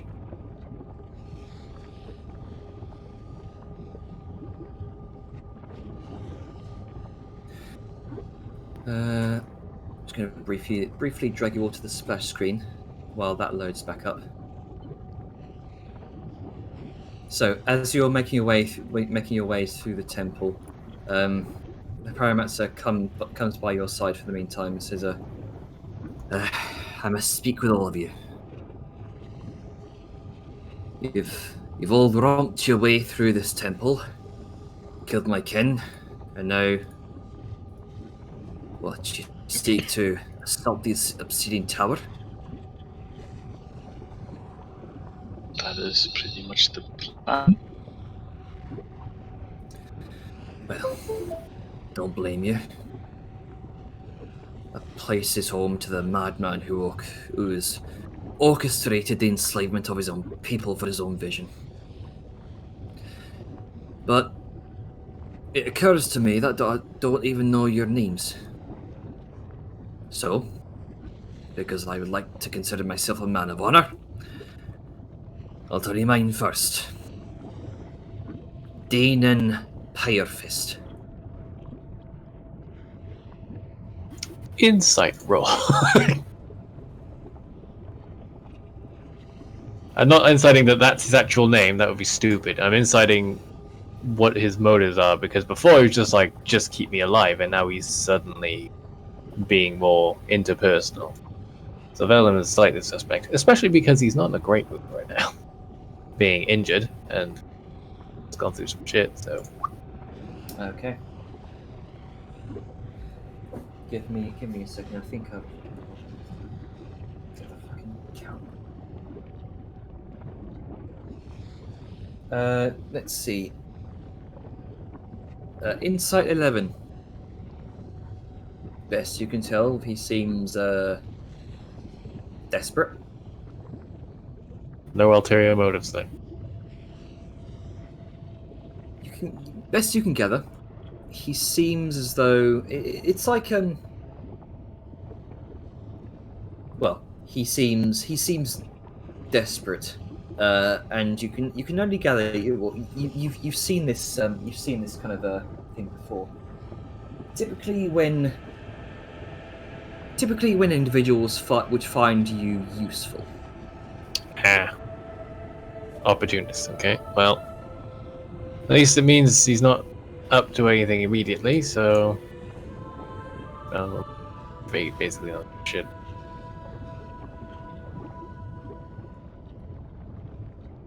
Well, I'm Vellum, and everyone else can introduce themselves. I'm gonna head off and find somewhere to sleep.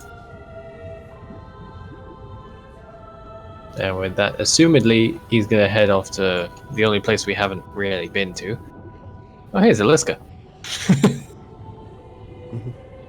Hugh.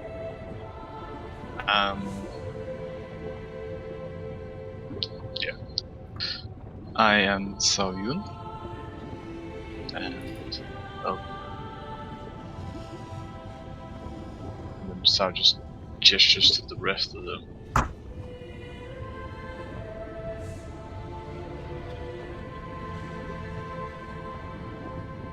Well, I am Inquisitor Arger, High Chalice, as I had said. The offer still stands if you want to give your knowledge and power for diplomatic immunity away from this and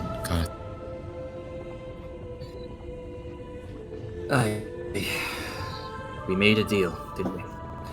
I know you were a man of honor. Very well. My name is Danon Pyrefist of the Flamekeeper clan, or at least whatever hollow shell is left of the clan's being puppeted right now. So, as per my end of the deal, I'll tell you what I know. But first, lest I tell you things you already have knowledge of, Tell me what you know of what's going on down here. I might be able to fill in some blanks. From what I understand, it seems some sort of terrible subterranean evil and a cult. I assume that's fair to say.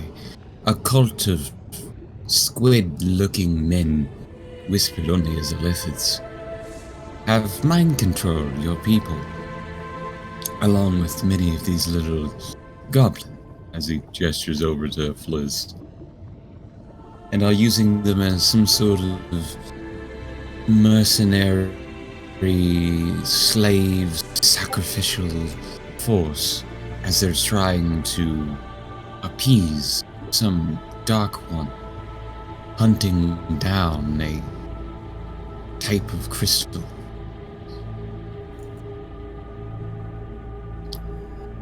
Seem accurate so far? Best I can tell, you're missing a few spots. And best I can tell, seems these illithids, as you said, they're called mind flayers, and they've come from the subterranean colony of Shugoth. Ah, yes. And it seems that they're enthralled to some creature called the Pale One. It seems the Pale One is not dark one. Pale One I got has its I don't know, tendrils in a lot of this stuff.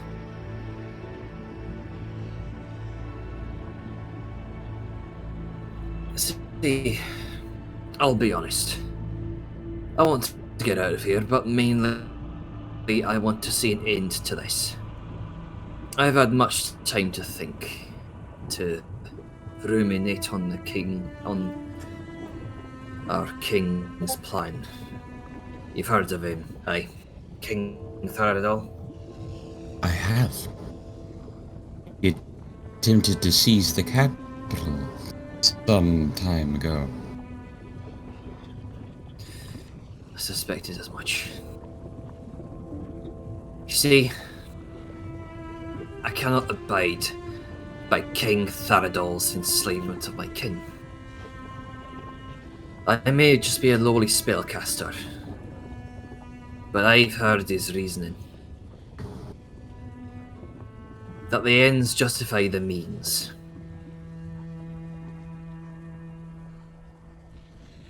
And you know what his ends are?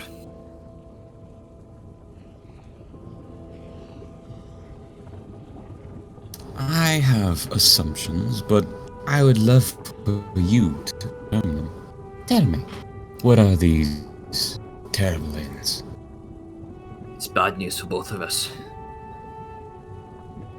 It's for him to take his place as the ruler of Mayland. And the means are the enslavement of our own kind into some sort of foul hive mind. Against our own will, no less. And then send our brainwashed sons and daughters off to die in his war. That's not a very kind spirit of the father to follow. No. And between you and I, he needs to be stopped. Well, between you and I, the Arachne are attempting to do so. However, they have deeper motives of totalitarian genocide. For the moment, his hand gestures about, we have agreed to help them. Now, I don't know if my companions were ignorant or unaware of the mind control, which has been under the assumption of willing evil. Your companions agreed to kill my entire people. Well, from our understanding, at the time, your entire people seemed to be all dark evil cultists. It wasn't until recently we realized you were That is actually not slaves. That is not their doing. That is the doing Which of is that why bastard I'm telling Tharaddle. you. Exactly. Perhaps you might be able to. I don't want to say copy, but take inspiration from our friend Grunka here. Maybe you could be the one to help release many of your kin from a different type of slavery. Maybe you could lead them. Maybe you could be someone worthy of that. You see, between you and me, I have very strong opinions, especially when it comes to my kingdom and my people and my alliances. So, and he's going to lean over and he's going to speak in Dwarven for this. I have no love for these Arachne, and I would rather see them swept from this earth and even its deepest crevices into a fiery pit, for they offer nothing to humanity, and instead scorn us for even daring to try to help. You would be a much kinder neighbor. Let's see if we can do something beneficial What do you for your propose? people. I say you help kill this Theraddle. We try and free your people. And we try to... I don't know if mend is the right word, but establish some sort of new relationship with your surface dwarves. Why be the king of the dwarves here when there's so little mountain left? Intelligent, industrious, and runically gifted dwarves as yourself could be far, far more welcomed, have far more room in the mountains in the Commonwealth. I can't help but feel that your ancestral home is tainted and what little is left is bickered over by unworthy kings. There is just one unworthy king here, and he's sitting in that tower. As long as you help me kill him, then I can agree to this. You see, he kind of thinks to himself for a moment. He promised us freedom. He promised that our people would see the light of day once again. But no, he never wanted us to be free. For us to have self-determination as a race. He traded one master for another. This Pale One, who uses the very creatures Tharaddle freed us from in the first place to blind us. To use us as mere bodies, mere swarms. While he is constructing an empire, the Pale One is the architect. His dark priests are its messengers. And while the Mind Flayers are the hammers being supplied to Tharaddle by the Pale One, his own kind, us, are the bent and broken nails in the wood.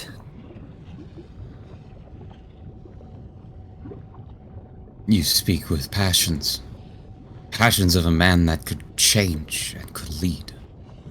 You know what is right, what he doesn't but should. Even if you don't want that mantle, won't you set an example? You've already come this far. He steps very close to you. This fury in his eyes. I would set an example for all our people. Gladly. He's not only jeopardized the continuation of our people, but also brought dishonor to my own clan. Under his orders, this, he kind of gestures all around him, the Flamekeeper Temple. Our clans of worship, our clan's place of worship and reverence was stolen brick by brick away from its most sacred of sites. For generations, my people visited this temple and paid their respects to Brieg, our Flamekeeper. Only for his image in stone to be taken from us and replaced with Tharadol's selfish image. It was Briegar who taught us to respect the power of elemental flame, to give thanks when fire warms a child in the winter, when fire cooks our meals to give us nourishment, when fire burns down mushroom forests and gives way to new growth, or when molten fire creates new land above. And now he has my kin enslaving the elemental flame, the height of blasphemy. I understand blasphemy. That is why I offer you this. Danon.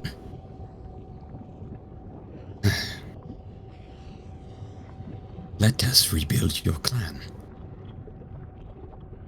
Will you strike a deal of honor with the chalice?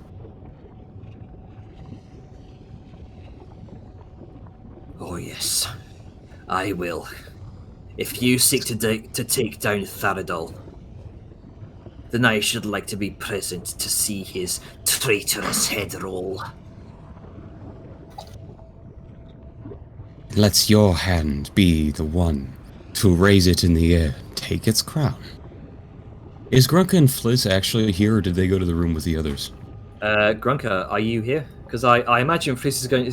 After what Fliz has seen, Fliz is probably going to walk with you. This conversation is currently in Dwarven to try and win him some favors. Yeah. If you can understand that. Grunko, what are you doing? Oh, I'm not really doing anything. I understand a little bit different things, but yeah, I mean, just kind of let the weirdos go do their own thing. Sure. Okay. Action's the same, just want to know whether or not I include you for that. Yeah. No. Then Audrey will take off the glove of his right hand and reveal a very severely burnt, sort of almost blacky little hand. Just the smallest little glow on it, and holds it out for the shake. Danon takes a ringed, bejeweled hand, reaches up and shakes yours. We have a deal. Mark on the palm. Oh shit. High chalice. He takes the hand, looks at it. I see. You have our blessings. Very well. Then, As he slips the glove back on. let's go build some friendships. But first, a rest. A rest.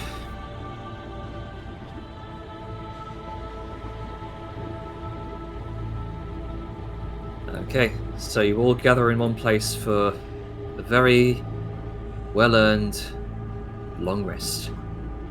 Yeah, I was gonna let everyone else get settled first before he goes diving into a room. Sure.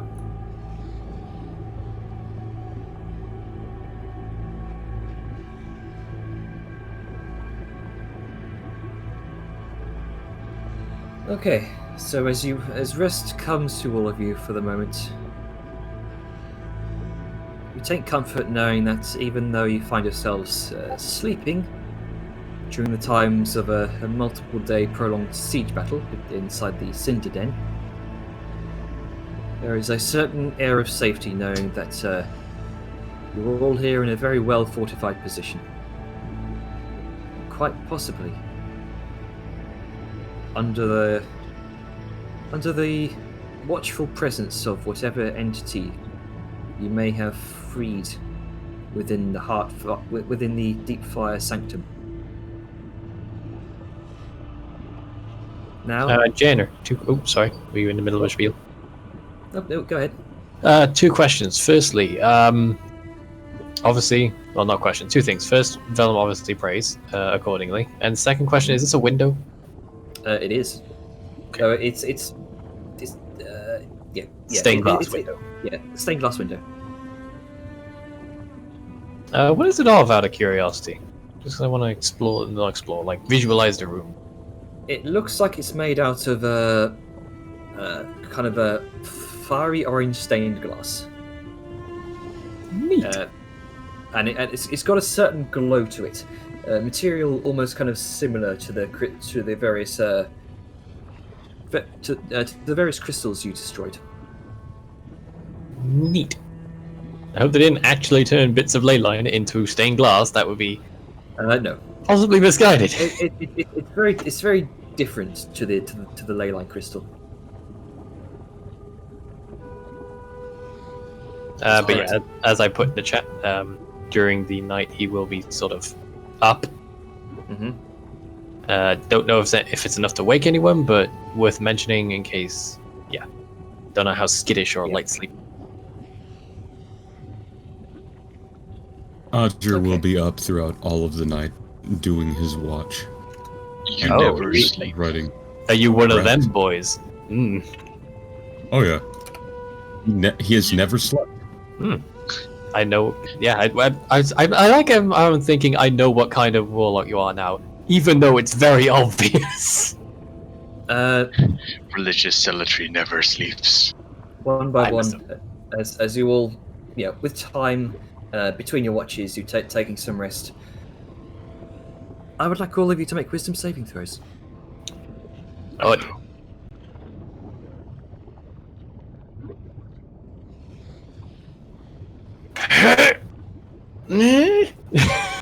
Why do I have to make it sound like you're nutting? Because like the tension of worrying about a good or a bad roll, and then just the middle ground of maybe.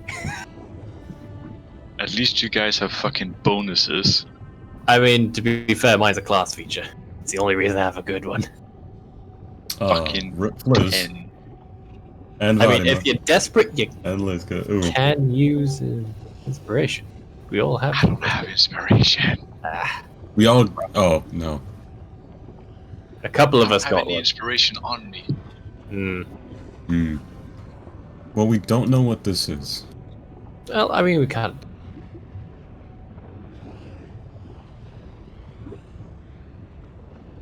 Inspiration gives us a 10. Wow, these Right. rolls. So, during your watches, you rotate every few hours to ensure your allies get the rest they need. And as some of you come to rest, you find your dreams are restless. They're racked with twisted visions of distorted faces of pale-skinned individuals that look very much like the deep dwarves you've been fighting against throughout your time here beneath the surface. They're torn and they scream in anguish as they form and reform through and over one another. Then your perspective shifts and expands outwards until you see the whole. The screaming of the faces merges into a cacophonous din. You witness the surface of a massive, glowing orb of purple light. Part of its surface cloven into twice. One vertical slice, and a second horizontal over it. It's as if the axe of a great titan had carved out a deep, plus-shaped wound in the surface.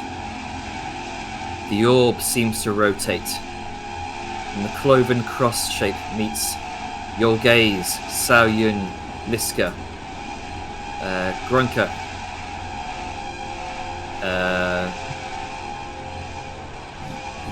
Saoyun. Iska. Grunker. Fliz. And Pyromancer. And Vladimir.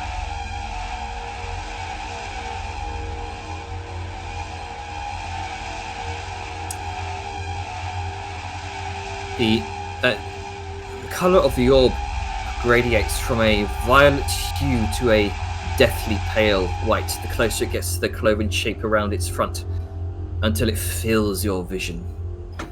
A familiar reverberating voice forces your mind to form words.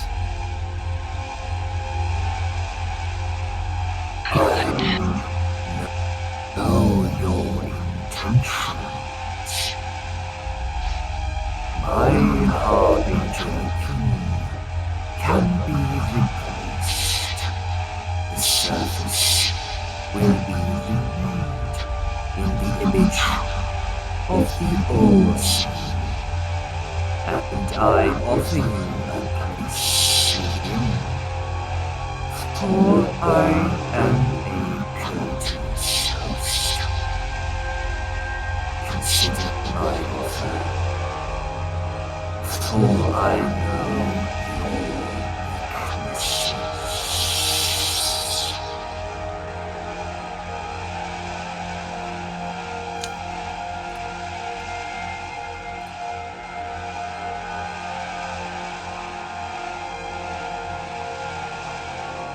You all shoot awake at the end of your long rest in a cold sweat, and the screaming fading from your ears like an auditory hallucination.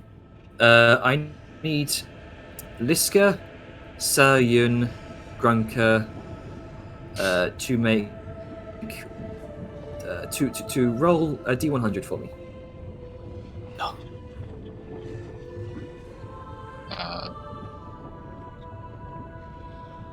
High roll, yay! That's the worst part. You don't know what's good.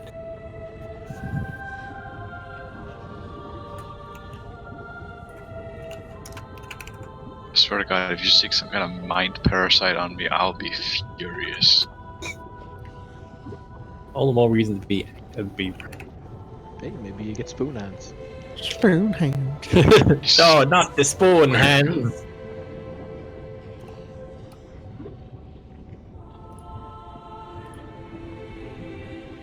Liska comes awake. Oh my.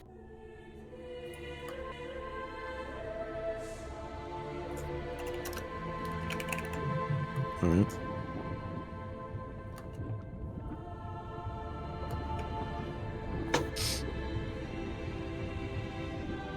Oh, I get the feeling whispers. Yes.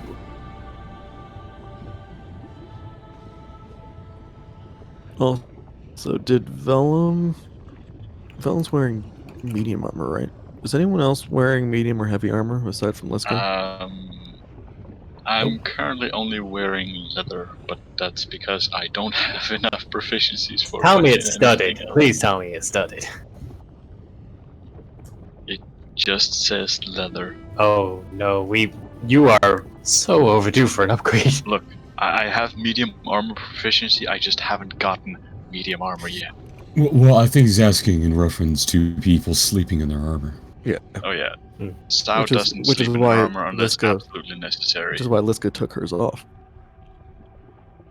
Yeah, I just Okay. got back when, sleep order was introduced, and I was just like, okay. Yeah. You don't have to worry if you're in light armor. Yeah, so light you armor's can sleep fine. in it. It's only just- for us heavier armor boys. Yeah. Armor. Yeah, I mean, or you can just be the. Yeah, at least studded leather if you can manage. Oh, So- okay. Just Hey, Jenner, I need a clarification on what you wrote.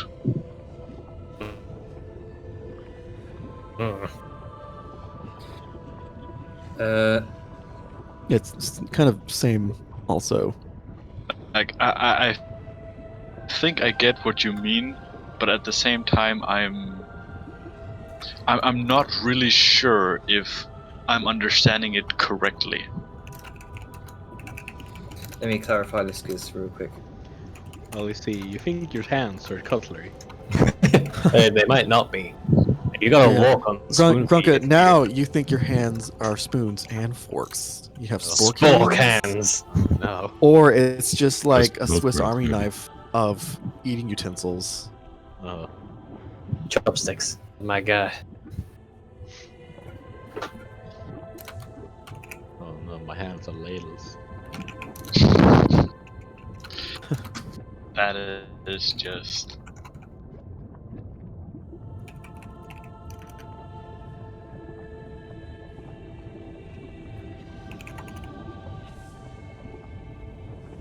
So, TLDR for you. There you go. Alright, in that way. Man, that's gonna mess with me. Oh boy. As you all come to wakefulness once again, you hear a scream from the other room.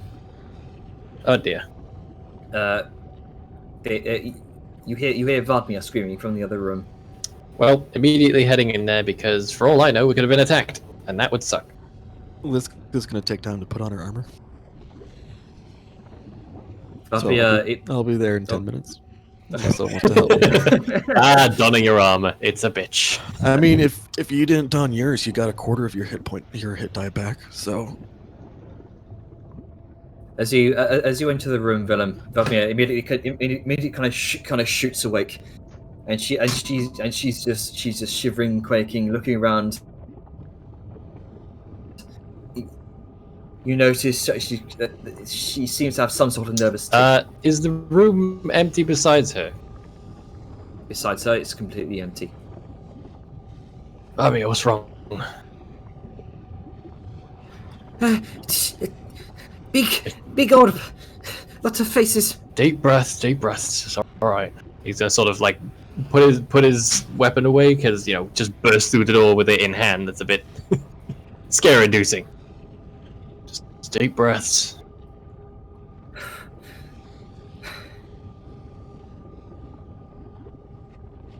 Is everyone okay?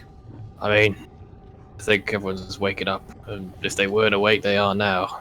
But what about you? Why'd you scream? What happened? Oh, Vladimir thinks it was a bad dream. But it felt so real. What kind of dream? A bad one. You know that, like when you feel it is real. I saw a big glowing purple orb. Lots of twisting faces of ash skins.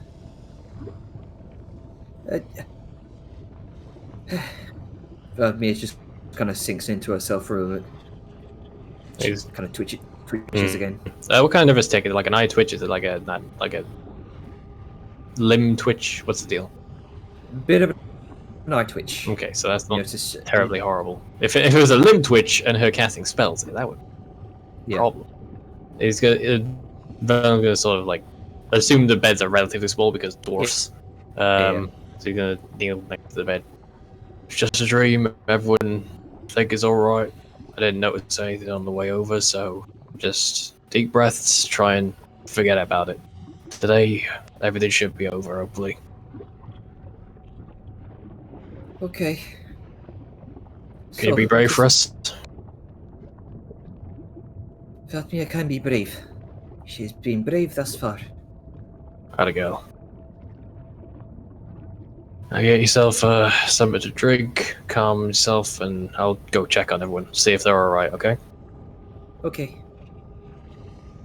Get up and head out the door.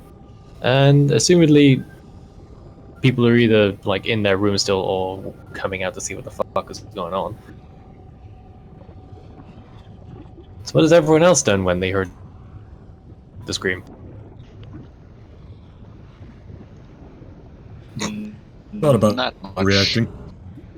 Yeah. Saw you run. If you screamed, I would have done something. Smart. Well, Liska put two and two together. Bad dream. No alarm from the goblins outside. Wake up to someone screaming. Probably the bad dream. Velen did not have any context for the bad dream because he did not get one. He's gonna go from room to room to check how people are doing. Liska's in the hallway on the Oh, floor beds right. that she put together. Oh, right, yeah, you had to... Yeah. Okay, makes sense, sorry. It's hard to tell because everyone's just still out in the hallway, and so I wasn't sure what positionally people were in. I hung out Also, in the hallway again, all night. mechanically, remember everybody, like, since we probably spent all of them. Long rest, half your hit points back. If you went to sleep in medium or heavy armor, you only get a quarter of your maximum hit die back. No, you don't get the... Oh, hit die, right, okay. I thought you said hit points, and I was like, what? I did it first, so that's my bad. So, That was very so good. full hit points, half hit die, sleeping in medium or heavy armor, quarter hit die. No, that one would Did take you that have off. something about exhaustion in that? Yes, it's if you're sleeping in medium or heavy armor, you don't regain. Hey. You don't lose Yep. exhaustion points. Grong has one less exhaustion point. Hooray! Yeah, Me too. exalted and- Well, seeing that Liska is fine and gearing up, seems like a bad dream. You think it was like that Grunker thing or something?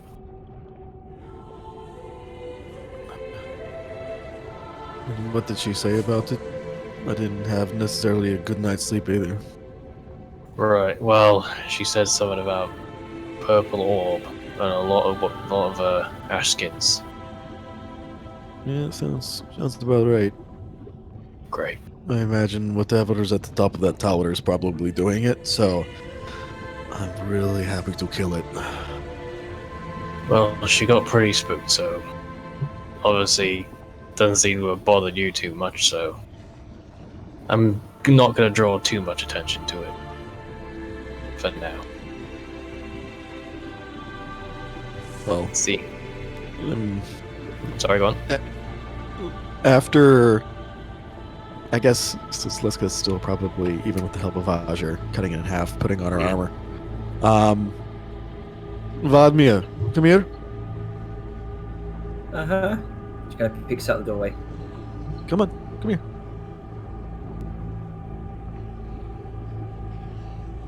What's wrong? Vladimir, come here, it's okay. She, like, motions to spot in front of her. Kind of steps in front of you. Okay. So, you had a dream, yes? Uh-huh. Okay. Very, very, very bad dream. Well, I had one too, and from the way that Vellum is discussing it, it was probably the same type of dream. And Kronka and I had a similar dream back when we were in your grove.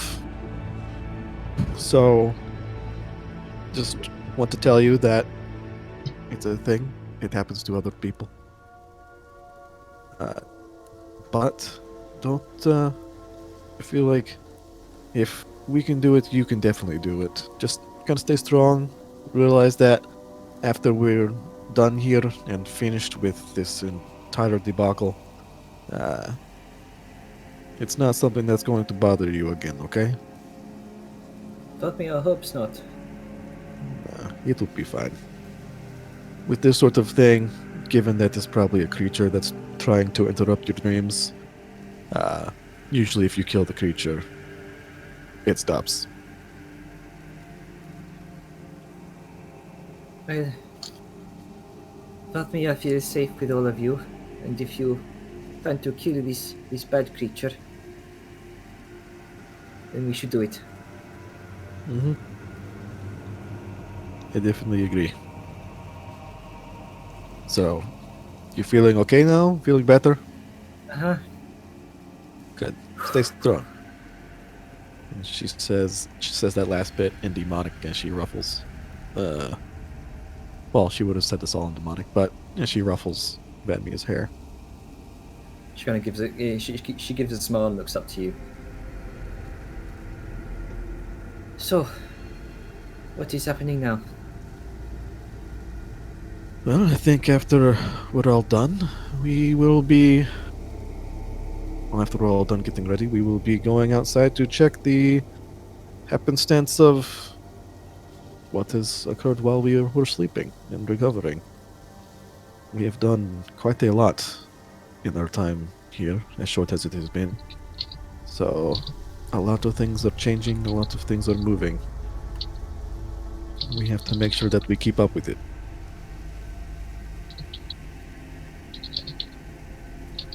Danon sort of steps forward. Right. I have a plan for her to attack the Obsidian Tower. I think I might know a way to get in. Is it that? She points to the wavestone behind. Not quite. I think that's a bit too damaged for us to use now. Oh, can we not fix it? I was thinking that Sal could possibly do her little mending thing and fix the gem. Possibly, but you'd need the right tools.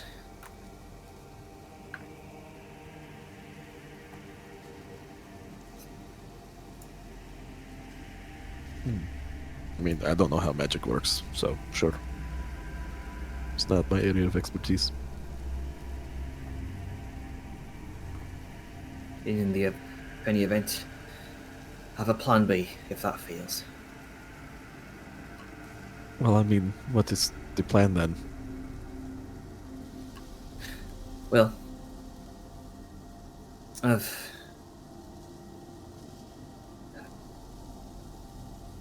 sorry, hang on.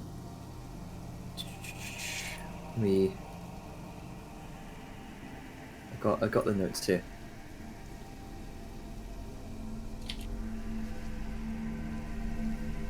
If they didn't fucking delete themselves. They don't just delete themselves. They shouldn't.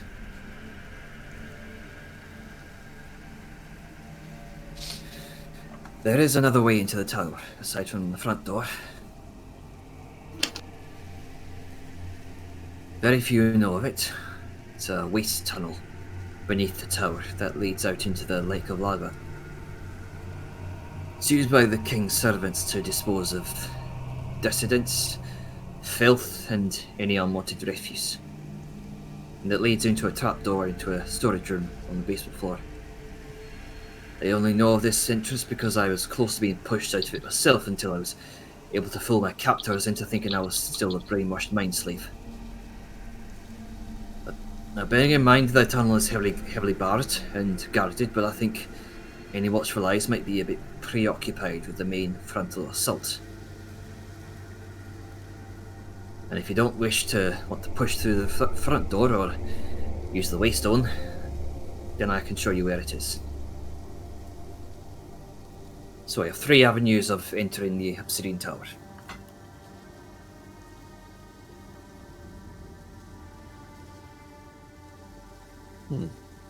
So, front door, waystone, or shit tunnel. Okay. Let's definitely check to see what all is happening before we do that. Aye, that might be wise.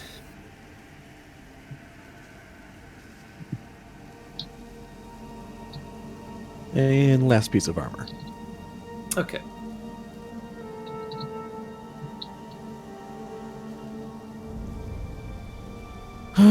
Okay. How is everybody? Anybody else have odd dreams?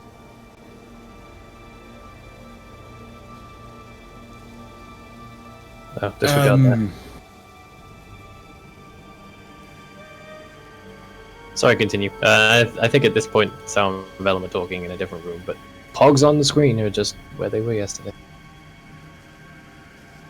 Oh, you're not actually here?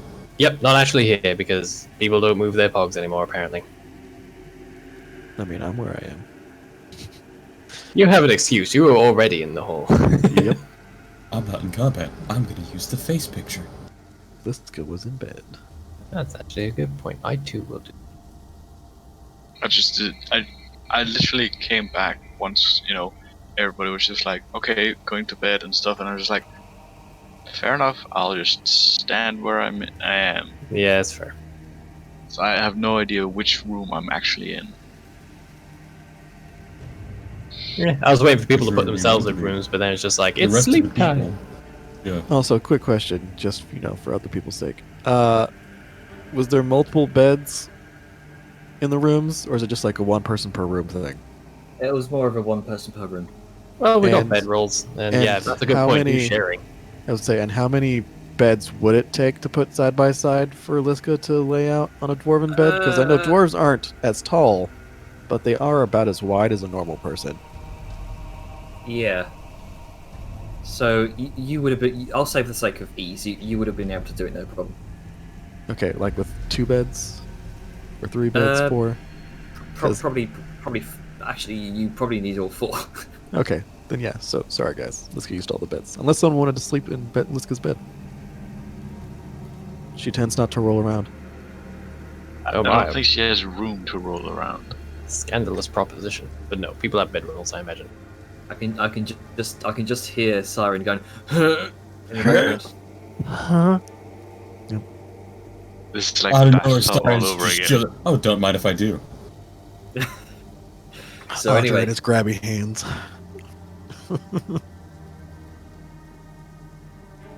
All right. Yeah, let's go to those that are in the hall. Does anybody else have odds, peculiar dreams, purple orbs, weird people faces, Excuse really me? annoying voice? Yes. Can we hurry up? Waiting away here. Oh no, it was Grunker's one irritability, the irritable barbarian who just got ridiculous fire rage powers? Oh no. oh no, Oh yeah, Oh, no, Liska, indeed. Liska is Oh, also yeah. going to look at Pyromancer. Who still has that name? Yeah, because it's better than Dane and Pyre Fist. Pyromancer's better. So fuck you. I have a name! No, you don't. you have been assigned a name and you will like it. Your name is Tommy. So she's gonna look at Pyromancer and be like, so this seems like this would be a bad thing because, and she's going to like pull down her bottom, that thing where like you pull down on your cheek to show the under part of your eye, to show that her eyes will probably have that weird purple bullshit. Yep. There's a slight bruising around the eye now So from Grunker, Sayun, and Liska, okay, and Vadmia probably. and Vadmir. Yeah. I think it's hard to see on her. Yeah, and to be fair, Liska's blue. So anyway, so she's gonna look at Pyromancer and be like, so how do you get rid of it? Like, how did you not be affected? Because this is something that I honestly would not enjoy continuing to happen and affect me. So if you have any means of getting rid of it, that would be lovely. I wish I could tell you. I really wish. Otherwise, I would have told others how they can do it, or at least practice it on others of my kin. I don't know how it happened, but slowly this grip on me started to loosen. I suspect this is the Pale One's doing. The Pale One specifically chose you not to be affected? No, I think the Pale One may have lost its grip on me by accident. I'm not sure how or why, but it's happened.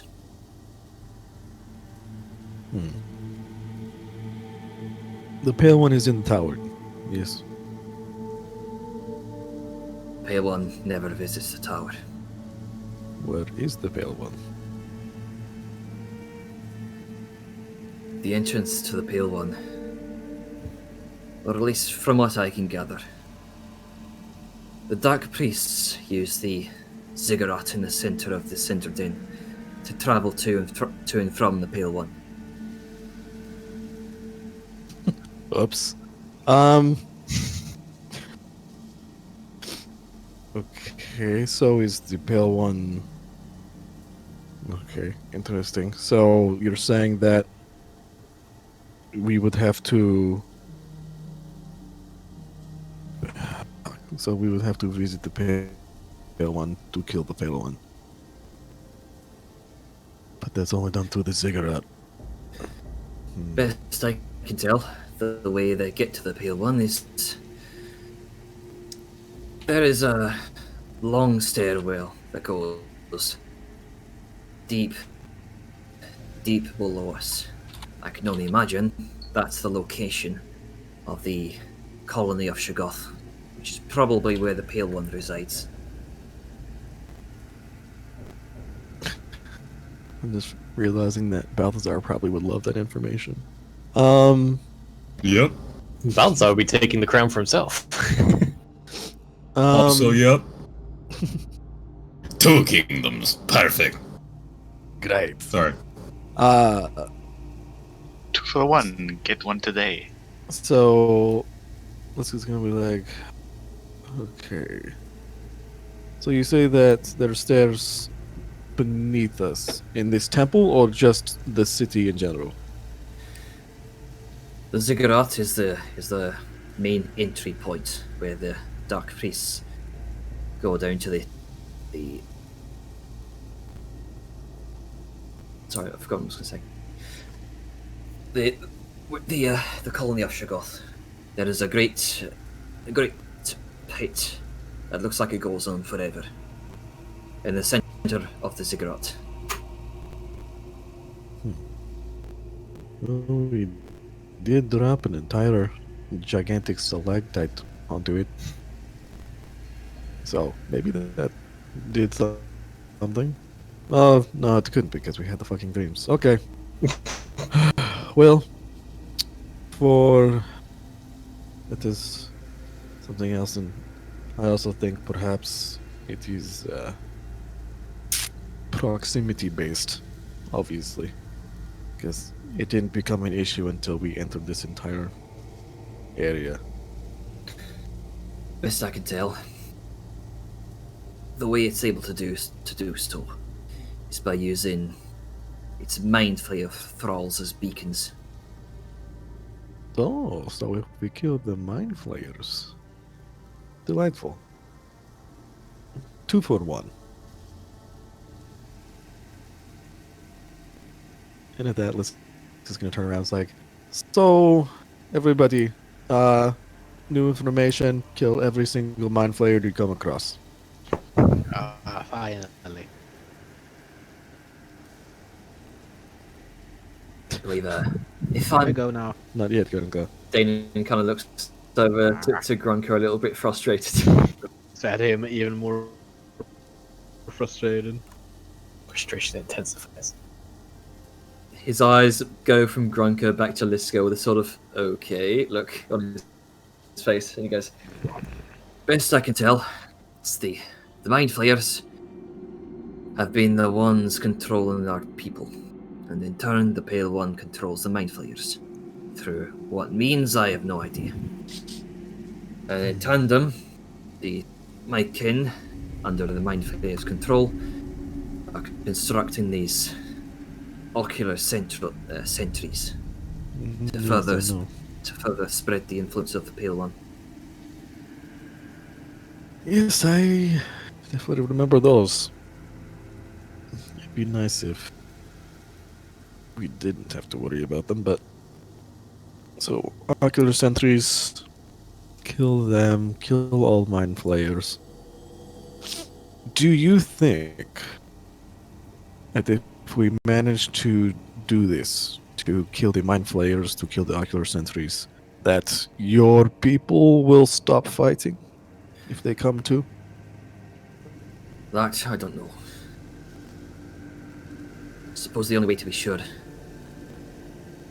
is to kill the Pale One in itself.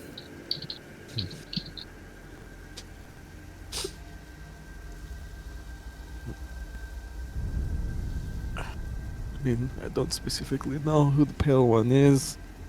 I never really. I do. Oh, I can tell you something which you probably haven't figured out yet.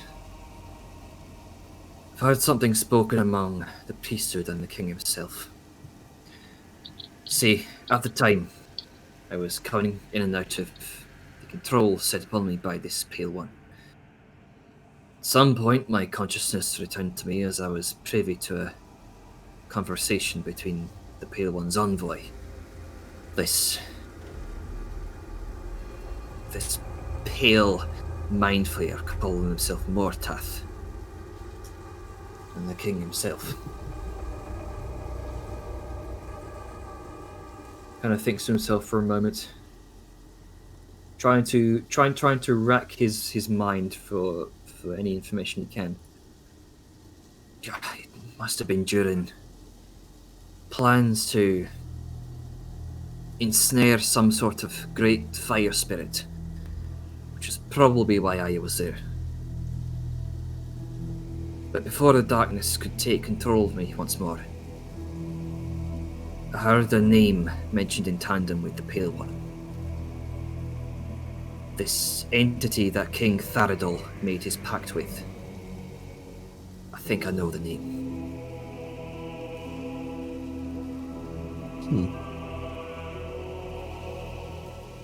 The Pale One is just a title.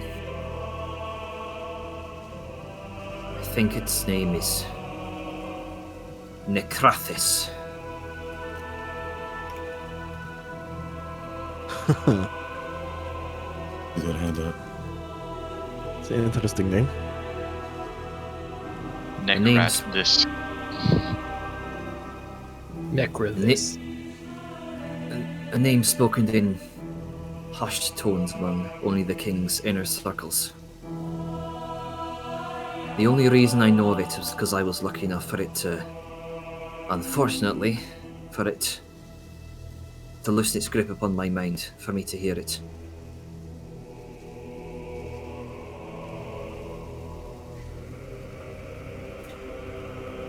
If we can spell an end to this. Oh no, it's Necrathis! You read that number, Cap? He's been here all along. Necathis.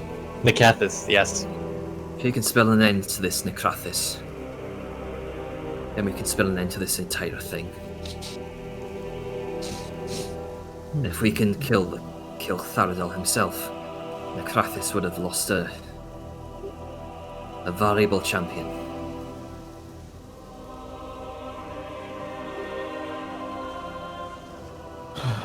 Well. I mean, I'm all down for killing your king, because it seems like even you do not like him. He is a traitorous cur. Definitely seems so. So, I believe if I could chime in, sure. I support this idea of violence. Why would we go to the trouble of basically killing mind slaves that we know don't want to do this, when we could just kill their masters and set them free? I mean, we did so for Grunka.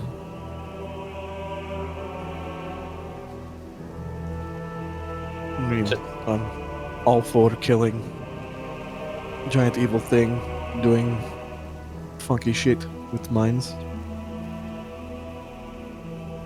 Out of character by this point, I imagine Metal's probably out by now and armored. Just so I don't go talking and then everyone's just like, how did you get here? You weren't here. So, before I forget, here you go. Oh no. Oh, okay. Well, I'll admit I wasn't keen on the idea of, I mean, death happens in combat and war. But once I heard that this was just domination, then kind of changed everything. I'd like to say maybe just knock the bastards out, but we may not always have that luxury. Unfortunately, I can't. We The pale, didn't kill Mortas, did we? No, we didn't. Okay. Sorry. the Pale One's control over the Mykin's minds. They are already lost. Best we can do is work our way up that tower, kill Necrathis' champion, and then make our way to Necrathis itself. Put an end to all of this, once and for all. May I insight Jane? Does he truly believe that they're lost, or is he just being callous? Go ahead, make an insight check. 22. There is a... He definitely seems genuine and very sad at the thought of having to kill his own kind. Well, all I can say is, if the chance comes up to not dispatch them in a lethal way, all well and good, but no risks is what I think we'd be thinking from here on out. So you think that we should take out the king before taking out the one controlling the king? If either one is left alive, or left with time to escape, then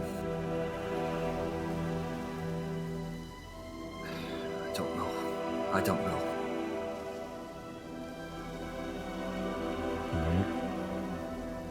Well, I mean, we were planning on doing it anyway, and At the very least, the most immediate threat in the form of Tharadol would be eliminated. and also I think can definitely. I don't know.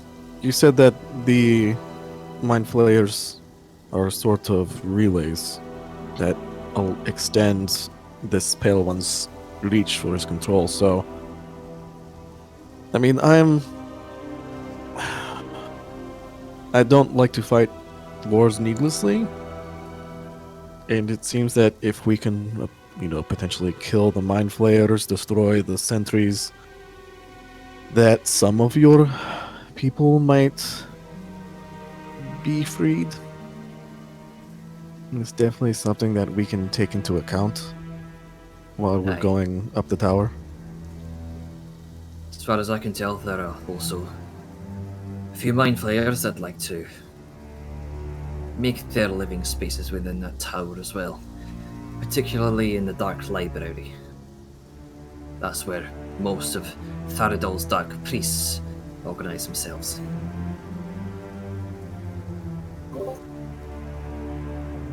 As far as I can tell, that's also where they're constructing the ocular sentries. Well, that's good. I wouldn't mind less of those.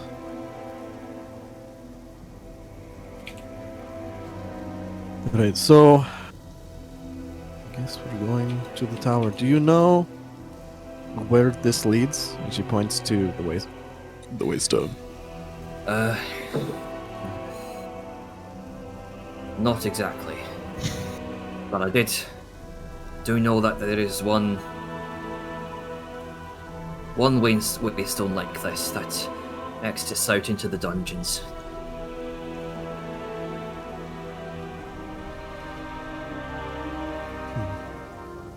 Well, if the dungeons have any people inside them, I'm sure they would be more than happy to fight on our side as we take the tower. We can only hope. Alright. Well, with that, I guess we should start getting things in motion. Sao, Yes. I know you have the capability of using magic to repair things. That small gem, can you mend it back together into a whole? I would likely be able, but I'm not able to restore magic to an item. I mean, it's worth a try. Maybe the magic is in the stone and not the gem. The gem just tells it where to go. Maybe. Well, how long do you think it would take? A few minutes. Okay. Well, while that is happening, I'm going to go see what is going on outside. All right. Liska's gonna kind of walk off while Sal's doing her thing. She's going to the bathroom. Dana's going to come up alongside you and kind of try to aid aid you in this. He seems a bit more experienced with these waystones than you, Sayun. So, would you like to do an Arcana check with advantage, or would you like him to do it? Might as well do it myself. Sure. Forgot 19. to toggle advantage. 19 still. Hooray, 19. Very nice. You do begin the process of gradually restoring some semblance of magic to this waystone. You attempt to channel some of the energy from the dissipated trapped orbs that you see up next to you into this specialized waystone almost, and you begin the process of gradually repairing this waystone. Danon spends most of the part kind of guiding your hands, telling you where to direct the energy to, which parts to repair, or which parts to kind of seal up with what cracks you can mend. It's not going to be all of it. You can't completely repair the thing, but enough for possibly enough for one transportation of a large group. Yeah, I was about to say one transportation is like a single person, so Yeah. Fine. And you gather what one transportation of a large group would be enough to shatter it at this end. So this would be a one-way trip, men. Yep. Prepare yourselves. if we go this way, we still If have you go- like If you go that way. Oh man, final boss time. Good thing we've been stacking elixirs. Oh wait, wrong game. Also, So, let's Jade, go. I sent you a whisper. Okay. Get to it in your own time, obviously. And respond in kind. But continue. Sorry, didn't mean to interrupt. So let's go. You begin making your way outside of the main temple. You see, you go across the thoroughfare. You make your way towards the small camp that's been set by the deep dwellers. You see that they're preparing themselves, arming themselves, forming up in small formations alongside the Arrakis. Ready for a push.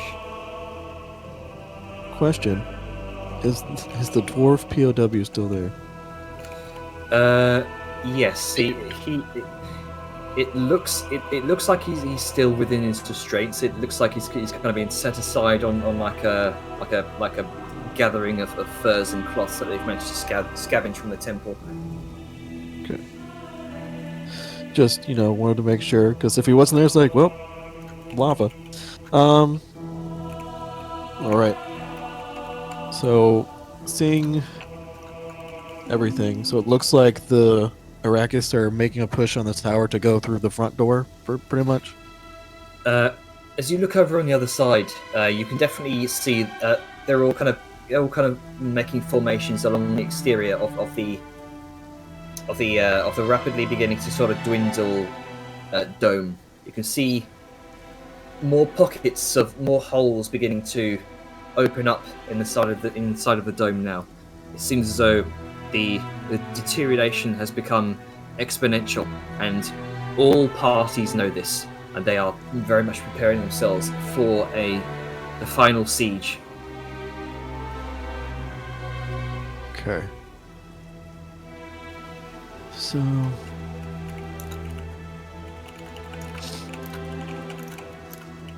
Okay, so there's a big old contingent of dwarves sitting on the second island with the Arrakis on the other side of where the barrier was. They're pushing that way. Any dwarves with any consideration towards where we are? Like, is there a force setting up in front of the goblins, or is it like our path just kind of a clear shot? There are two. Let's see. This would be five large legions of dwarves beginning to form up across the other side of the bridge, the bridge from the Arrakis and the Deep Dwellers. Two legions to face them off. In fact, I'll just bring out the map just so I can show you. Let me organize things a little bit. I'm surprised there's that many left.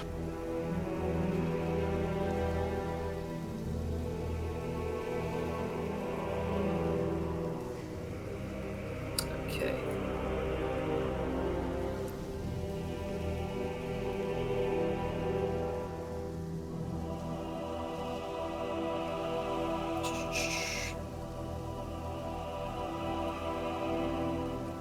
Okay. Let me just bring you all over so all of you can see.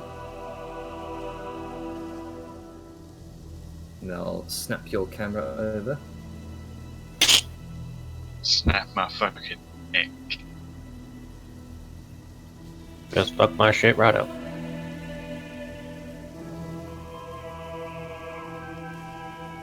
Alrighty. So, you can see what looks like a large forming legion of now freed Deep Dwellers and Arrakis combined forces over in. Oh. Hang on. What? What was that there? I don't know. So, over towards your end, you can see this large formation of combined Arrakis and Deep Dweller forces. Over this end, you can begin to see another large contingent of what now remains of the Arrakis forces on the other side of the battlefield. You can see Weavers beginning to swarm around the exterior of the dome. Looks like they're waiting for holes big enough to let them through. It looks like the battle for the Obsidian Tower is soon underway. You do indeed see that the dome has quite significantly shrunk.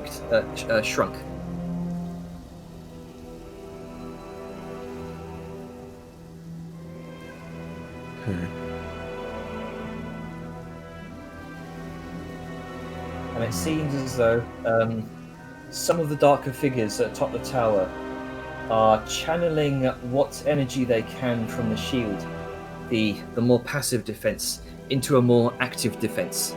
You can see that the large crystal atop the tower beginning to kind of crackle with purple energy, like attempting to use what battery power they have left.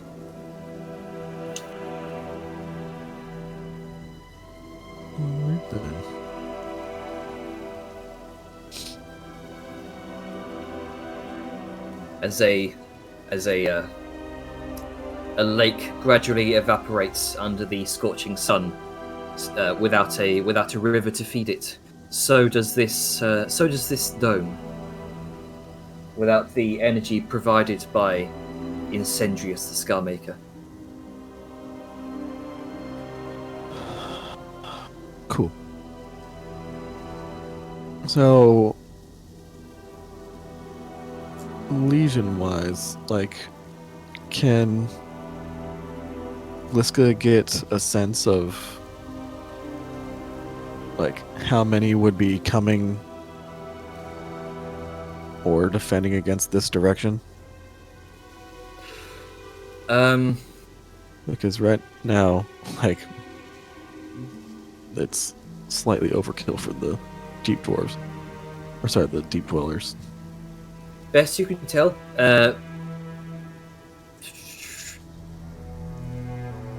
couple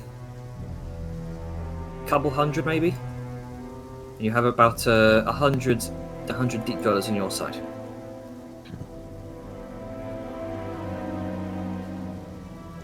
You do notice the bubbling of lava beneath the bridge seems to intensify. You get the sense that perhaps a grand spirit may be on your side. Lovely. All right. So once that's kind of said done, Liska's gonna give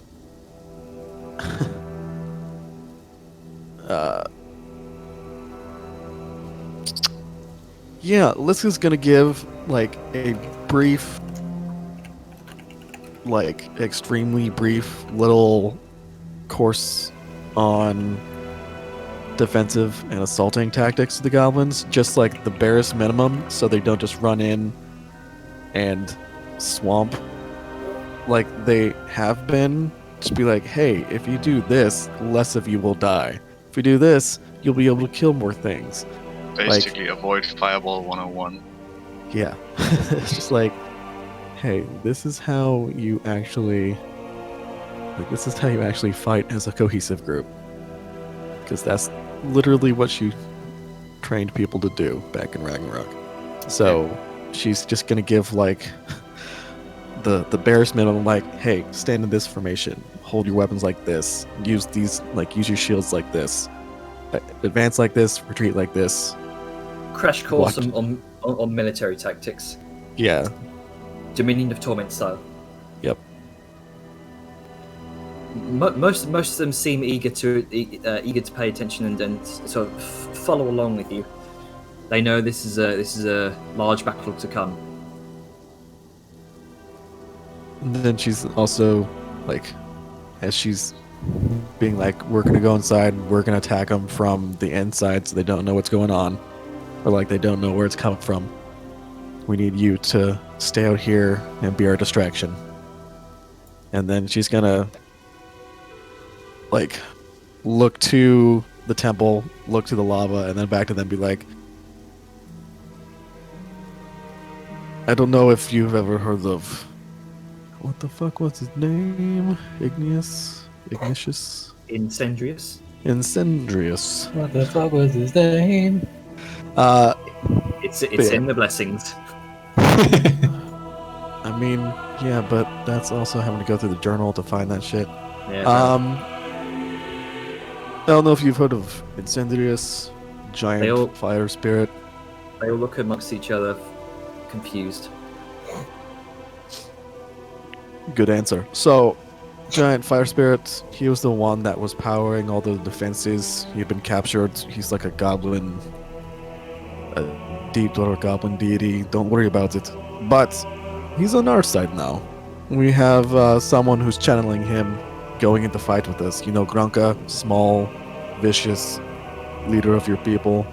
You will hear amongst the crowd, Grunka's on our side. Grunka's here.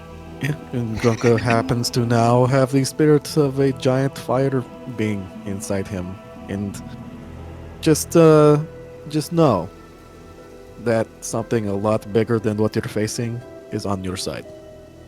Okay. They all chatter amongst themselves. Capiche? One rather large looking goblin kind of steps forward. His helm's a little bit loose, kind of locked to the side, not fitted for a goblin. He just kind of salutes with a fist against his chest, trying to impress you. He says, "We got it." Looks like he may have been deemed the leader of the group.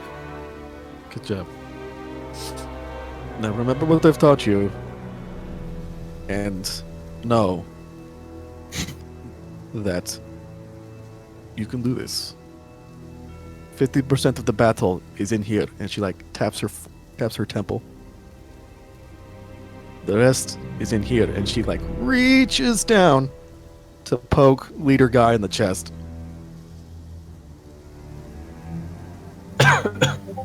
You're an inspiration, Iska. I know. And then she gives like, then she gives a torment salute, and then goes back inside. You slam your fist twice against your chest and nod. Yeah, and then as she walks away, she's like, they might all die, but damn if they're not going to look good doing it. Oh dear. Well, you certainly inspired them. Yeah, that's what, I mean, that's literally what Liska, like, she was a legionnaire. That's what she did. Alright. She did the do. So let's bring you back to the temple.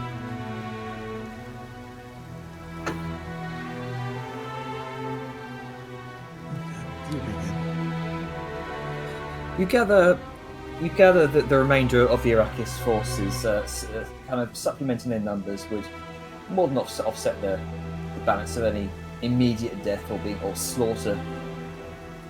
But still.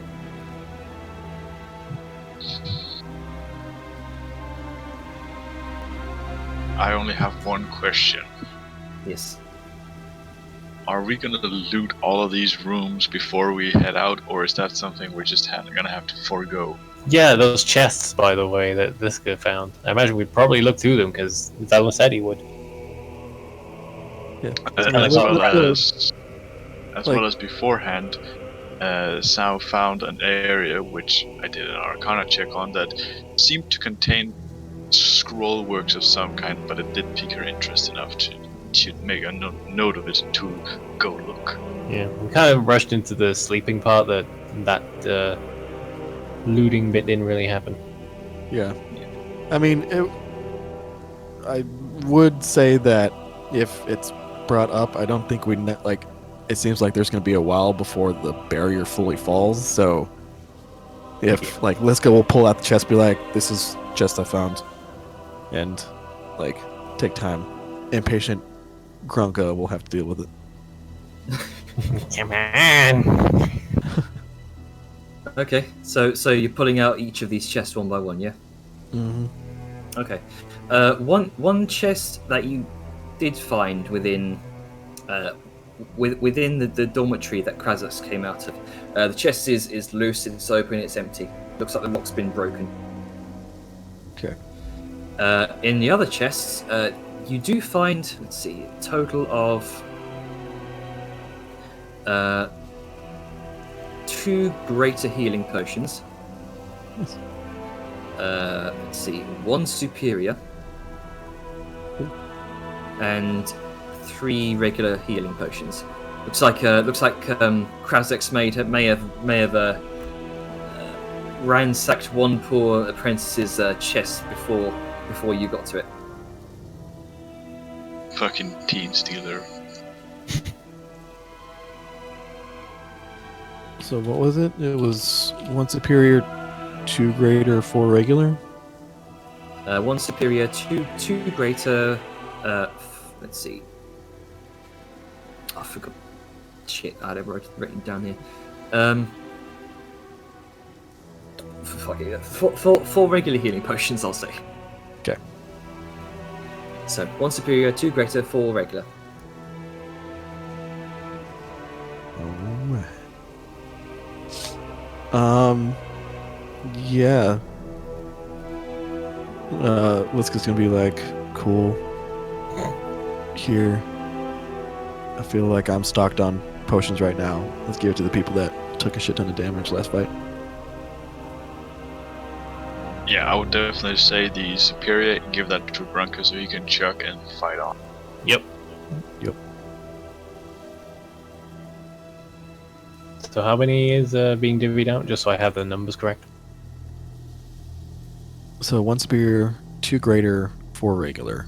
I think the superior is going to Grunka. Yep. I think I mean, Liska wouldn't mind taking a greater, but that would be all she wants. Vela would like a greater. And I guess those who haven't got regular healing potions take a regular. Hand over a greater healing potion to Vellum. You notice he's kind of staring at the hilt. No. of the blade. That's away. Oh, okay. That was last time. Yeah, okay, noted. Potion.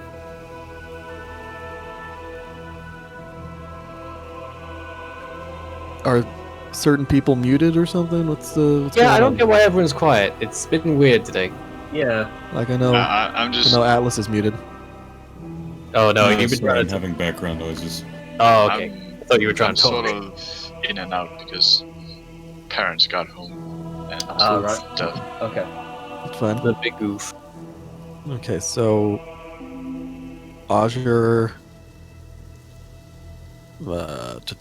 Sao, like I think the 3 frontline fighters are good on potions. So if Azure, Sal's got a few I have already. So I none. think Aja can benefit from an extra one.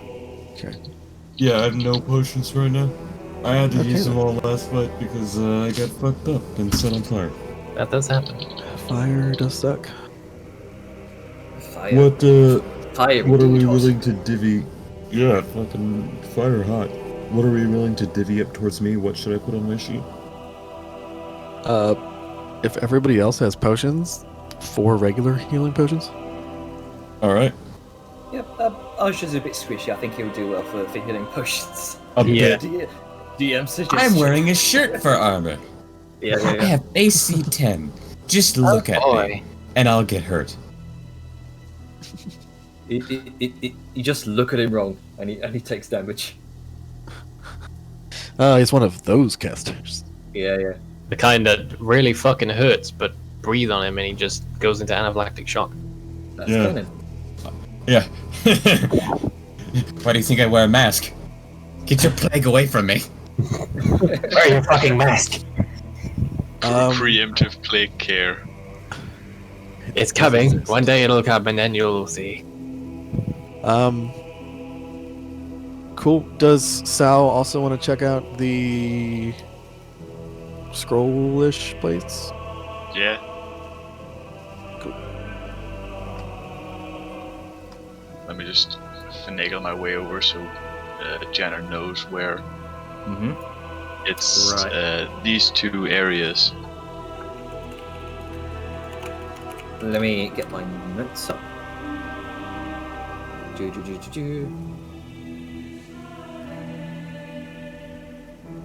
Okay. It feels weird having resources again. I'm gonna be real. I have all my spells. This is great. All 2 of them. I had a single fighting spirit All left, no health. 2 of my spells. That's right. I can cast twice before I need a short rest. I have just over half my hit dice.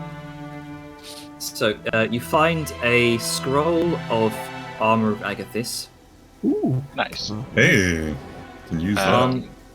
A scroll of Arms of Hadar. Ooh. It's And Balthazar Light. A scroll of. Wait, lost the notes. A scroll of Ray of Enfeeblement. Question. I'd say maybe Armor of Agathis to Azure for squish reasons. Question. Here's the question. What level is it? Sorry. What Oh. level of Armor of Agathis? Armor of Agathis, it's first level. Sorry, my bad. Well, no, I mean I know it's a first level spell, but you can you can put a higher level version of a spell into a scroll. Right. Sorry, my bad. Let me double check. Let's see. That is it's second level Armor of Agathis scroll. Not terrible. No, not terrible. Pretty good. Yeah. Could you I write down can all of use them all with of their those. levels in brackets? I almost want Grunka to have it, just because that'd be Just for the amazing. extra. Fuck you. Well, you can't use the scroll if it doesn't appear on your class's spell list. That is Also- indeed why.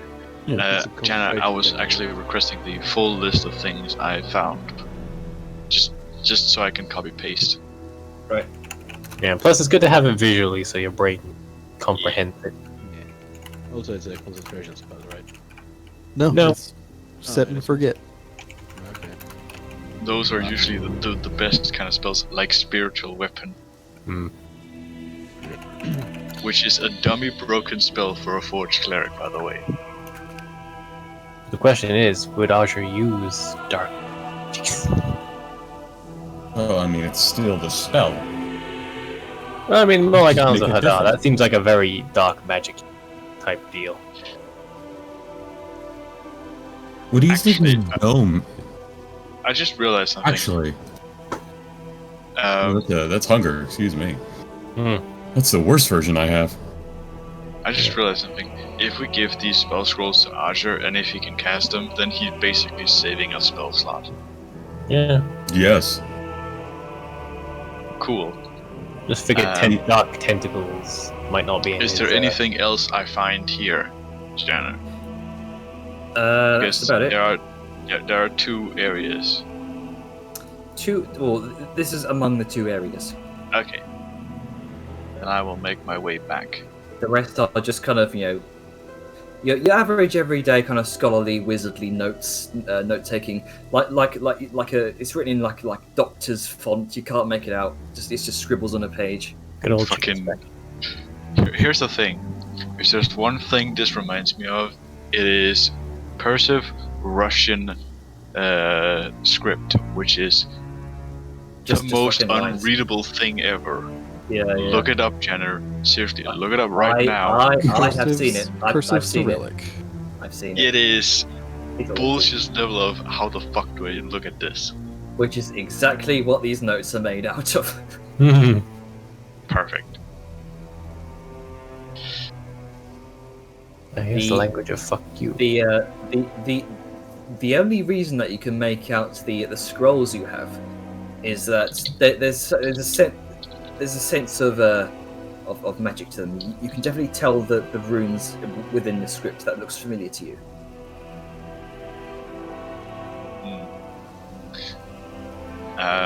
Sao will hand the Arms of Hadar thing to Azure and just go, you might be able to use this more than me. Which ones? The Arms of Hadar.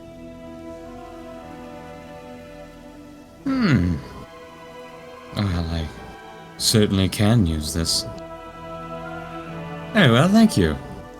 Go ahead and take it from you if you're holding it out. Yeah, I'm sort of holding it out to him. Take it. And let's see, what else was it?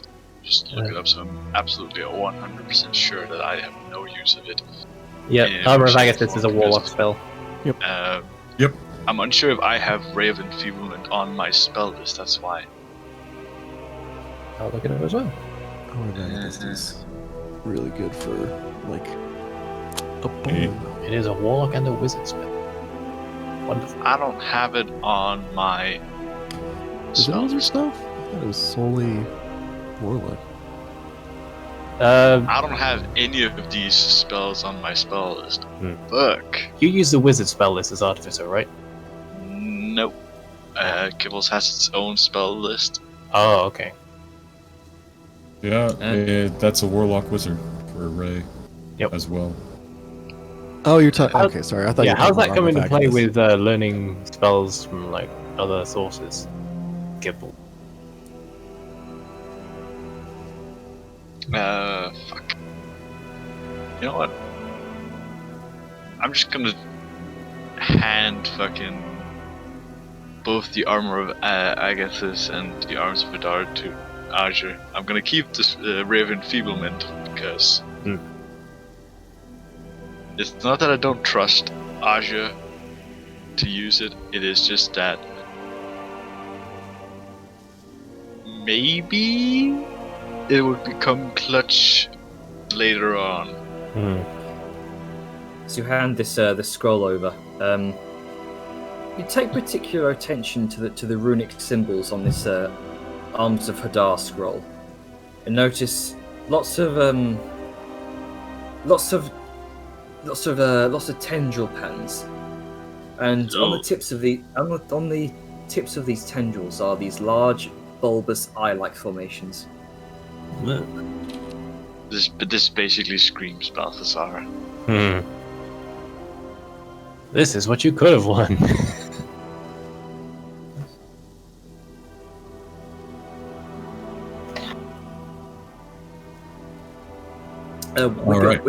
With your passive investigation, Arja, actually, something about this definitely screams old god.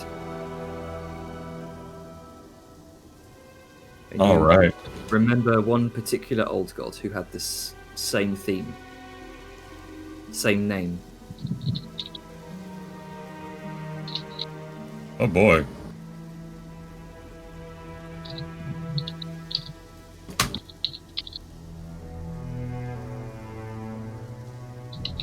Alright, let's listen to my sheet.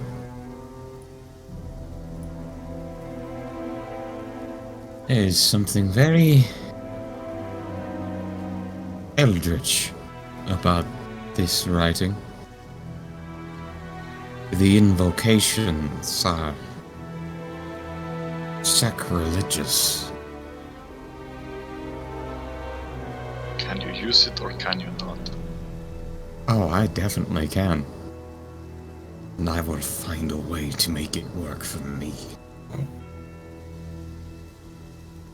I will be careful with this. I hope you don't mind that I will have to hesitate to use it. Only use it if you have to. As my intent. Alright. Anything else I should be aware of? Anything you want me to check? Don't have found anything else current, so no. Very well. If that is the case, then may we be off. Danon kind of chimes in and says, "Well, the waypoint's ready, if you want to use that. But it's only good for one round trip for all of us." A round trip? We use this. He's saying that we use it, get there, and we're stuck. Alright, that's it's not a round trip. I'm sure something was lost in the trade tongue translation. Don't worry about it.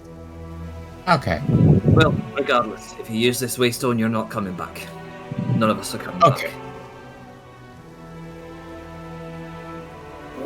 Yep, so if you got anything here, you left anything here.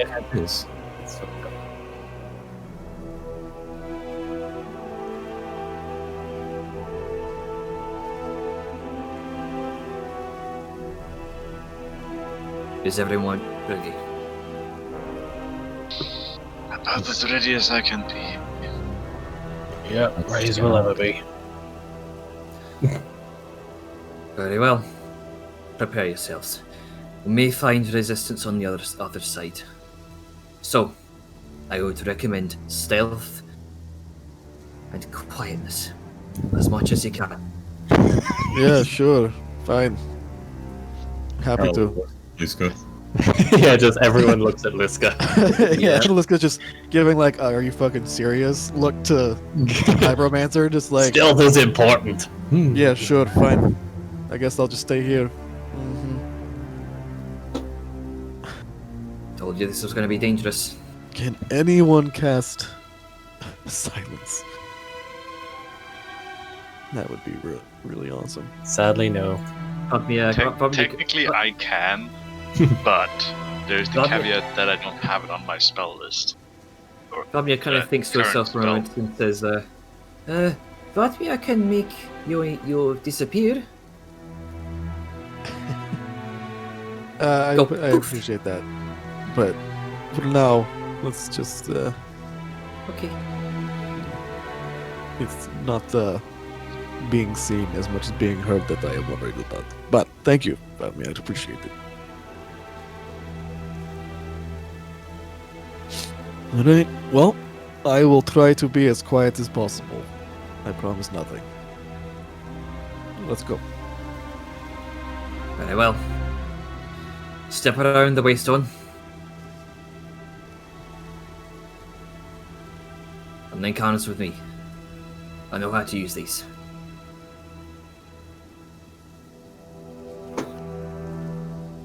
Yay, we're making the world peace hand chain. I guess I would like to. we're not in combat, so we can't occupy. Yeah. We can squish up. Okay. So, Fliz is gonna go over here. Arja and Grunker, what are you two doing? You joining? You joining hands? We have to. Otherwise, we won't go. If you don't, Does not work. Okay. There we go. I was standing next to people, but then people moved. Yeah. Okay.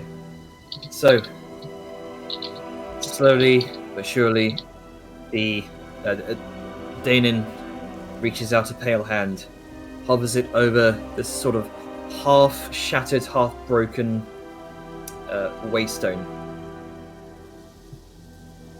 and plants his palm against it. Immediately, there is a rush of wind around you as you all, like the teleportation boot in Harry Potter.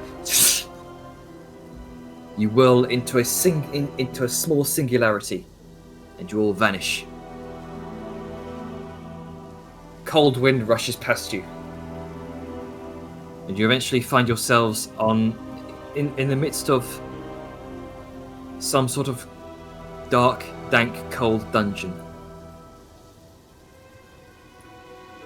Give me a minute.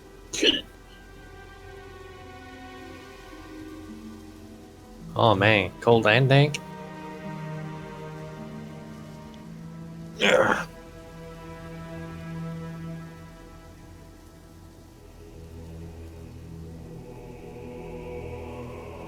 Right. What can you guys see right now? I might have done this wrong. I see. I have control over this stone. What? Yeah, I see things here. Stop moving at people. Time for the stone to go on an adventure. I'm gonna lock that. Please do. Why would I return it back to its original position?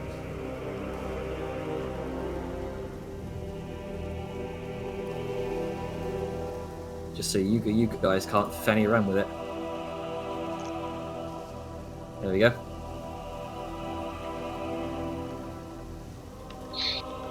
Let me just zoom in and get some ambience up. Good old ambient. Spoopy amps. Good old ambient. Ambient. Sorry. Ambient. So, you all out at once. I need all of you to make a stealth check, just to see how we land. How Hero landing. you can land. Yeah. Sure. Wow. Oh shit. Gosh, Liska got one of the highest stealths for once. Oh shit. You ready to see something very bad? Battle trance engage. No. Sounds like lands wrong. Grabs her ankle. What the fuck? Okay, so 1, 2, 3, 4, and then prepare for Liska. Boom, boom. There is not enough room in here for us. No, this place is definitely built for dwarves. Everybody dies. Everybody dies. Teleporting. Everybody dies. Somebody is teleported inside of Liska. Oops, now you're dead. Somebody, Liska teleports inside someone else. Oops, you're welcome. Oh. Don't worry about it. That's not the right way around. You all enter into a very cramped space. This is annoying.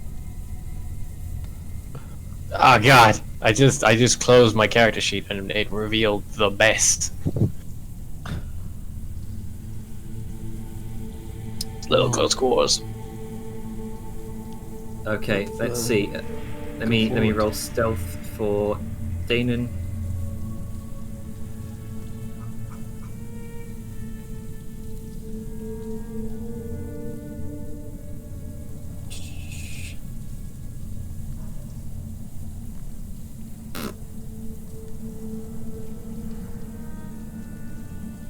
And then Vladimir.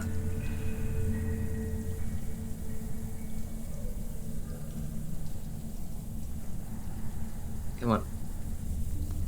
Push that through.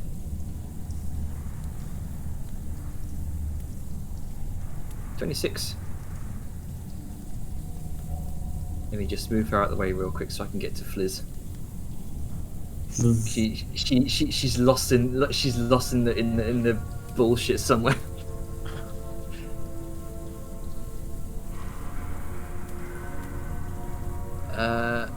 Hang on. Where is she? Fliz, where are you? There you are.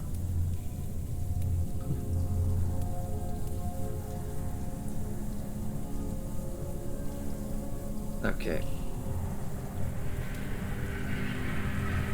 So 19 for. Let's see. Danon fails. No, let's see. Let's work backwards. Let's see. Fliz 19 succeeds. Vladimir 26 succeeds. Danon 4 fails. Aja 7 fails. Soyun 3 fails. Verlum 13 succeeds. Liska 16 succeeds. Grunker 6. Let's see. Doesn't 6 Grunker get advantage for being in like dim light or something and stealth? Yeah, I did. I got a 12. Oh, 12. So Grunker succeeds. Okay, Yeah. so you all do pass the collective the skill challenge. Hey. All right. Whoa. You boom, boom, boom, boom, boom, boom, boom. All of you tumble out into this small chamber as softly as you can. Liska doing your best to sort of muffle your armor. You're used to this by now. Vladimir kind of lands without a sound. And let's see. Immediately, Saoyun and Velem, you would pick this up. You hear rustling, some sort of rustling and panicked muttering towards behind the door beyond here. To your immediate, we'll say for the map's sake, to the immediate south. Yeah, you would hear that.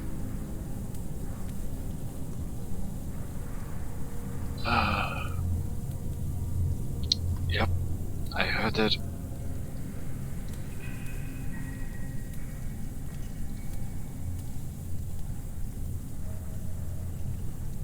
We should get moving. Some at the south.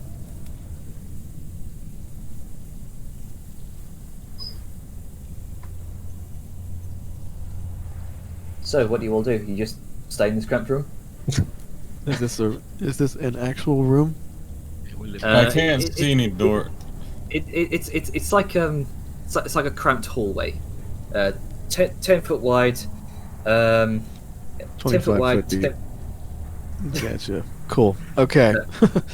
10 foot wide, about a little over 12 feet tall. So you'd be able to stand in this comfortably, Liska. It's just Good. everyone can't see past your ass. Earth. I mean, Your majestic visage. I think. it's magnificent. Yeah, Yeah. So nothing opens out this way, right? You come to what I mean. It's like immediately in your vicinity. You can see it. It's what looks like some sort of metal, large metal double door. Clearly of dwarven make, various intricate patterns as well.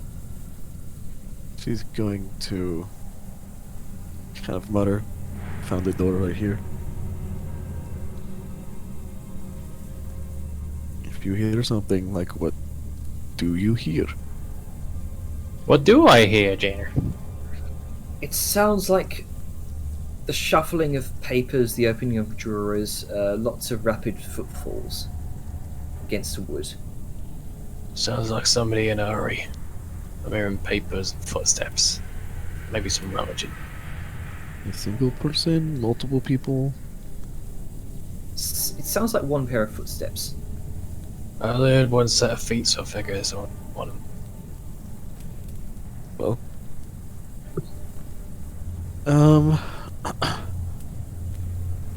Well, two ways we can do this. One, go in, yell fuck him up quickly. Or two, have, Pyromancer, Dana, go in and lie and make it seem like, you know, allow it to be, how you say, deceived. Let them deceive. Well, I could try my best. I've already had a disreputable reputation among the Dark Priests, but I can try. Sounds like whoever's shuffling in there, from what you've said, probably some sort of bookish person. I can only assume it's probably some sort of Dark Priest.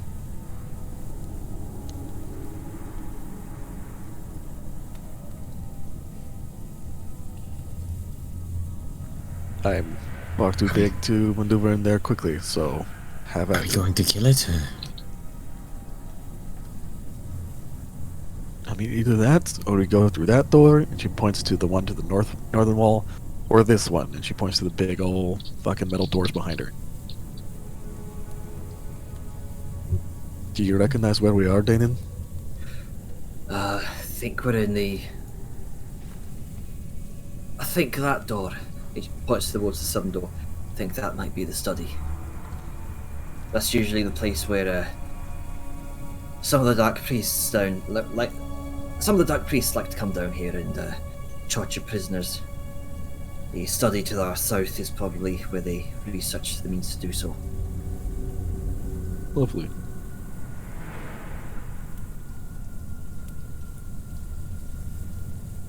Now, if you excuse me, pardon me, excuse me, kind of pushes his way past. Kind of slightly kind of nudges you out the way, saying, "It's alright, see what I can do. Just stay out the way from now. Don't want to see you at the outside of the door." He kind of lifts his hand up, gives a... You hear the ruffling and the shuffling stop. You hear Danon kind of calls out, "It's me, Danon. Come in." You hear the voice from the other side of the door, "And make it quick." Do it. Do it. Danon kind of creaks open the door a little smidge, just enough for him to kind of squeeze into. And closes the door behind him. You hear it, see the light, the brief light of candlelight from behind. There's some muffled conversation that you can't quite make out, Soyun, but you can only gather that this individual that Danon's talking to seems to be very much in a hurry, talking about some sort of imminent siege on the castle, trying to save as much knowledge as possible.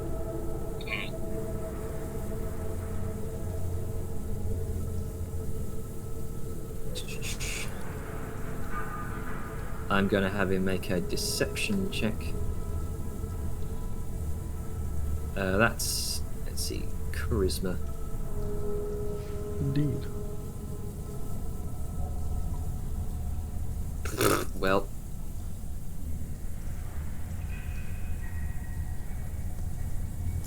versus... Come on, that one.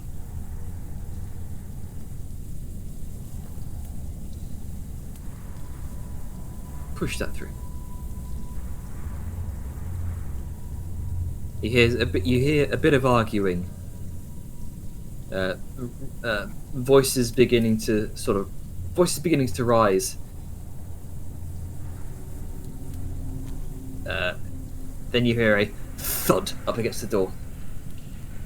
Oh no.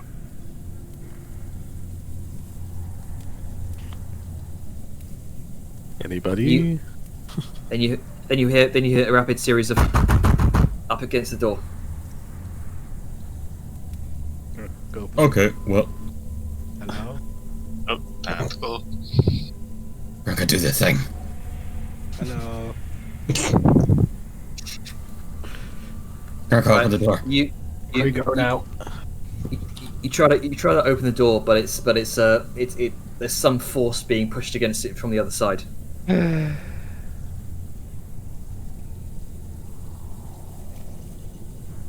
Liska, open the door? Somebody open the damn door. We'll have a 15. It's not a well reinforced door. It's more just wooden oak. However, The door generally has between 1 to 5 hit points, just FYI. yeah. You swing the hammer, Grunker. You make a great big hole in the side of the door. The lock comes loose. The door kind of swings open outwards towards all of you, and Danon comes collapsing back as the dark priest seems to stumble, loosening his grip around his throat. He's found us! Kill him! Danon kind of scurries to his feet and he kind of makes his way back. The dark priest immediately, eyes wide, purple dark bruised eyes were kind of wide. He kind of immediately seeing all of you. He reaches up a hand, channeling some sort of some sort of force energy in his hand. Can I take an action? No, it doesn't. Alright. 21 hits. I was No, he doesn't. gonna say, where is he right now? Is he just inside the door? He's there literally goes just your there. boy. I will consider this a surprise round. He was just there. I think he might be there. Grunker just went. Wait. That's 32? 32 damage. Is it non-lethal or no? No. Okay. Sounds Not about for right. the dark priests. They're willing Crack. participants. Just you watch the dark priest raise a fist up. Grunker brings the warhammer down on his arm and just breaks it. Go ahead and roll all of your other attacks Oh, okay. because this is a surprise round. He wasn't expecting this. Jump him! So where? Okay. Ladies first. Again, so where is he? Is he on the other side of the door? He's like a yeah. square down. He was Okay. literally just there as he was kind of choke holding Danon. Okay. Yeah. So yeah, sure. He's technically within range. I mean, do I need to duck? Nah, you're fine. I will she's duck a- because she's a- firing off my rifle will let everyone. It's fine, we got this. So I will just duck. Not granting the fucking dwarf cover. Let's see. Well, assuming 15 those hit. hits, 15 hits, 18 hits. So that's 19 damage. He barely has any time to scream while his arm is broken. He goes to scream, but then a massive maul just comes in out of frame from the door and just collapses his chest. He is thrown back and just clatters on the desk limply. He is dead. Did I get him? Yeah, he did. Very good. Okay. Y'all need to be a little bit faster on your feet, guys. Come on. That was. Sorry, I think that came through my mic. Yeah, it did. I mean, I'm kind of stuck in a corner over here behind a rock and many people. And I Liska have a looks at belief that is herself. out gun. I'm Sal just looks up at Lisk and he just goes, I have a very loud gun. Would you like to alert everybody? No, I know that's how. I wasn't talking about you. I You think she meant you more... probably should. And like, have you ever thought of like a bayonet or something? Trust me, I have thought about it. I'm working on it. Maybe we can get out of this all the way down. Yeah, well... I'm, you know, okay. I'm just gonna... Excuse me, sorry for step over... what's the rope? Okay. There we go. Step into some sort of dimly lit study. It's lit only by a candle on the Oh, desk. wow, he's fucking dead. Yeah. You can see I his have that chest is effect just, on people. his chest is just completely caved in. It is concave. Oh, good job. Wait, we're allowed to kill these ones, right? Just went, he's fucking dead. Are there any other doors out of this room, or is this just a dead end? No doors out of this room beyond the one you came in. Okay, well. There appears to be one above you. Oh, okay. To this direction. Yeah, it was And just a covered large- up by Vladimir. Yeah. Sorry. Let me move out the way. We might. Thanks. Let's go if you do the honors. Yeah. Just points at the door. It's also Alright. time, so. Rather make sure that is there anything on the other side of it? Who knows? But all that smashing just now, somebody in here definitely heard it. I don't know about further away, but in here probably. Liska reaches forward and turns the doorknob to see if it's unlocked. It's open. Oh, It's okay. She And why- she does that thing that Andre the Giant does in The Princess Bride, where like he opens the door and then just kind of bows, like, "Okay, there you go, Inigo." Like that's what she does to. It's like In my defense, I figured it'd be locked like the last one. Right, why? you enter into a communal commode. Well, it's just a shitter.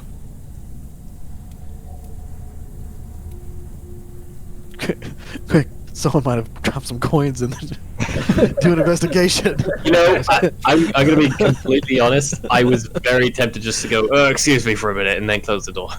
It's like we haven't had time to. It's been a roller coaster. Yeah. Who can honestly say the that? commode we've been on has been communal at this point. Yeah. It's true. It's also time, so we should probably, All right. wrap So- up before we do anything else. Yeah, we're at time, so should we leave it at the bathroom? Oh shit, we are. Yeah, everybody goes to the bathroom, and Yeah, we'll yeah. come back. Communal bathroom. Everyone takes a shit. It's like Italy. Sure, we will leave it off there. As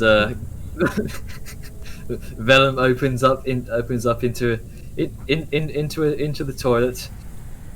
Just You will- it's just sit there and then cut. Archer being like a Yeah. fucking inquisitional fucking kleptomaniac and just going, what do I see? Yes. Tell me your dealer's secrets. The exact same phrase. He's just over here, just trying to find something to fucking burn up. Tastes like secrets. The pyre rises. I love that there's normally it's like a narrative note or like a dramatic note to end it on, and then it's like the end of an episode. It's just like we're sneaking around, open the door, it's the bathroom. Oh, it's just a shitter. Credits. Yeah, and then this is the best part. It's the it's a shitter, and then suddenly the Seinfeld boom, ba-ba-dom. And then that's when it ends. That's when the screen goes black. Meanwhile, you can see in the background, Archer just sort of trying to light a fire holding a piece of paper. No, not the fire. That's the bathroom. Oh god. Yes, the I dwarf. really I don't mean, wanna like think about a bunch of dwarves shitting in the same room. It's not going to be pleasant. Nah. I mean, that's what I'm Uh-oh. sure. There's a permanent prestidigitation, like on the toilet. They have a guy who just goes in and prestidigitates every hour. You can yeah, we imagine just that. fucking killed him. Oops. It's the worst job, and we killed him for it. He's the shitter warden. You can imagine that's part of what a servant's chores. I imagine so.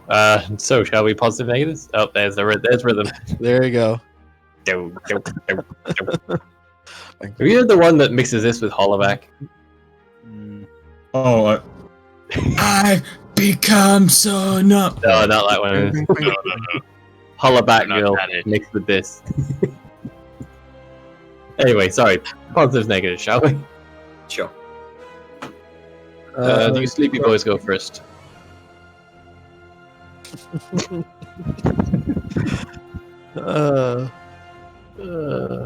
This is a great bass track.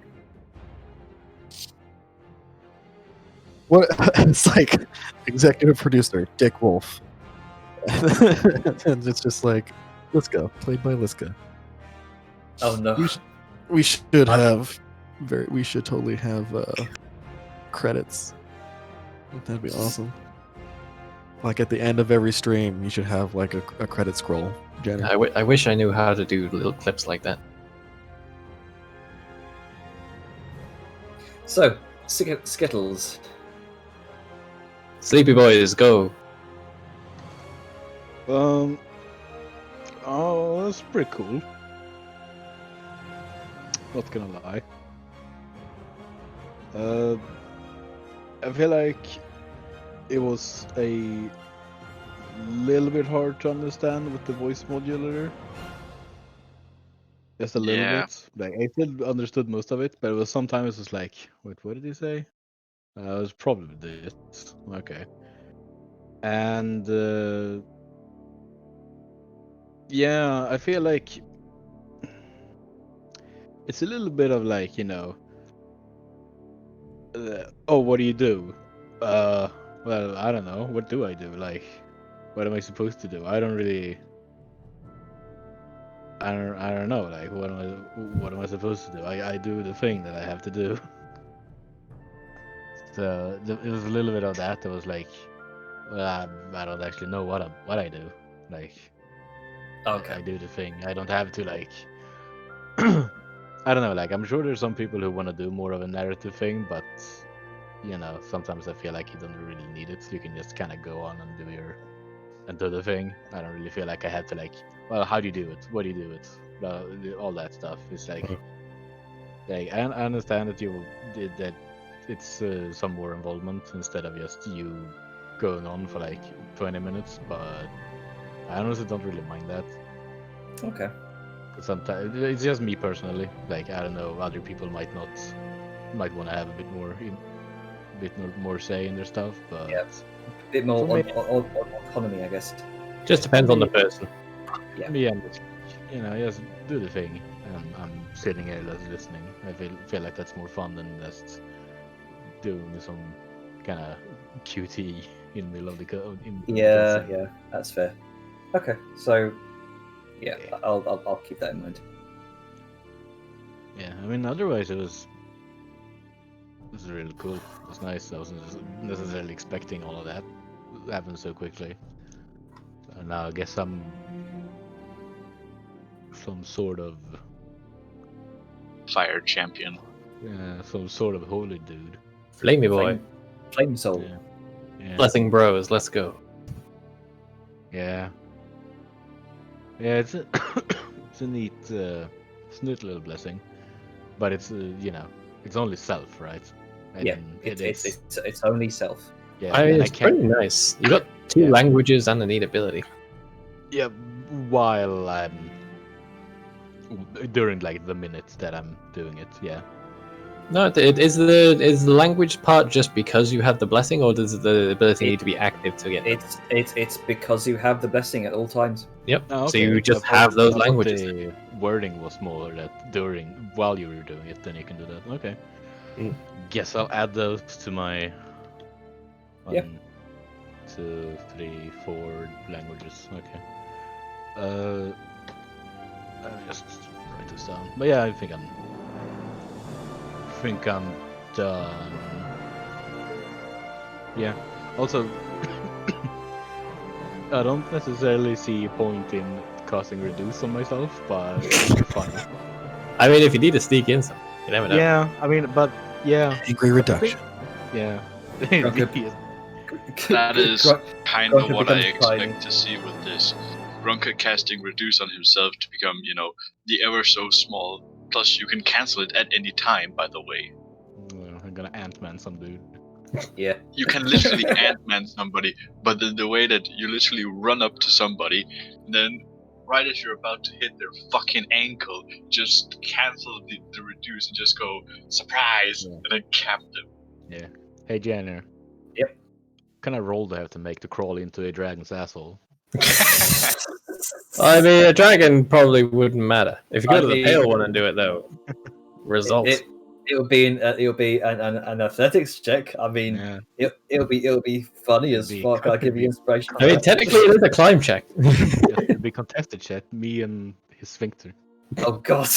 So anyway, Ducko. Hold on, This is I not thought you fatal, only by had to the make a fucking athletics check when you're trying to squeeze. If he's tiny, man, just right through. Yeah, Oh no. Oh dear. Oh no. like a pill. Yeah. So Ducky, positive, no. negative before we get too much into the anus sphere. Could make a kidney stone pump. Great mood setting for the entire elemental thing. However, Mm-hmm. I will agree with Gabber on the voice modulator thing. Okay. It is. It's really It's cool. a bit much at times, and it's you really do cool, get a bit but- unintelligible on other moments. Cool, but indecipherable. Yes, If I can make a recommendation, sorry to chime in on that. Test them yourself, because I think Discord has the feature that you're able to listen to yourself. I don't know if you got it on your other programs, but Oh, I thought I was pretty intelligible because I mean, I understood it, but it could just because I'm on headphones. But yeah, just sort of like test if the volume might be a bit too much. If there's even a chance that slightly might be lost in translation, do so, because you will be talking at lower cadences and higher cadences. Yeah. Another thing to keep in mind, while you might hear it as, audible and understandable, it is also because you are the one saying it. You know what you say. We on the other end have to decipher through distortion, basically. Just increase the acceptable range between the Yeah, volume of Try and the voice reduce margin. the level of effect. Yeah, if you there's a mix setting that you can do to sort of blend between between your regular voice and the voice mod. So I'll reduce that next time. I'll keep that in mind. Nice. Yeah, I think it's not so much that it is an issue, right? It is not an issue. It's cool. I appreciate the effort and everything that goes into it. It's a very thematic thing, and it makes me cringe at times because I get into it, or I get super excited. It's fun, but it's just like some of the stuff. It's like really loud from like the effects, or it's just very decipherable. The echo might be dialed up too much. Okay. If it's possible to like reduce effect, but like I Yeah, don't know, 20%. it's possible to reduce the effect. I'll reduce for next time. I apologize. Yeah, because please don't stop doing it. No. Like,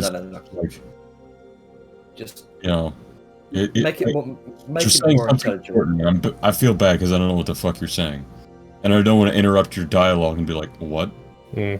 You know? The dragon bit was a bit muffled, I will say. It's dragon, right? It's a dragon. I'm not remembering that wrong. Who? Fireboy. Giant Oh. fire elemental. Oh, is it elemental? I remember hearing dragon at some point. Dragons. Nah, will he talk had about said that dragon. it's like a dragon. Oh, okay. Yeah, it's like the Like a dragon's fire. Okay, yeah. Sorry, I got mixing Yeah. translation. like a dragon's fire, and also that the crystals were sort of heaving and sort of separating as if like on the belly of a heavily breathing dragon, the scales. Right, that must have been where I got mixed up then. Okay. Yeah, he's just a fire dude who was a servant of the big fire dude who angers people killed. Hmm. Sorry, Ducky. Continue. You were hitting. Besides that, be aware of the effects you also put on players. And I will state this: the effect you put on Sao,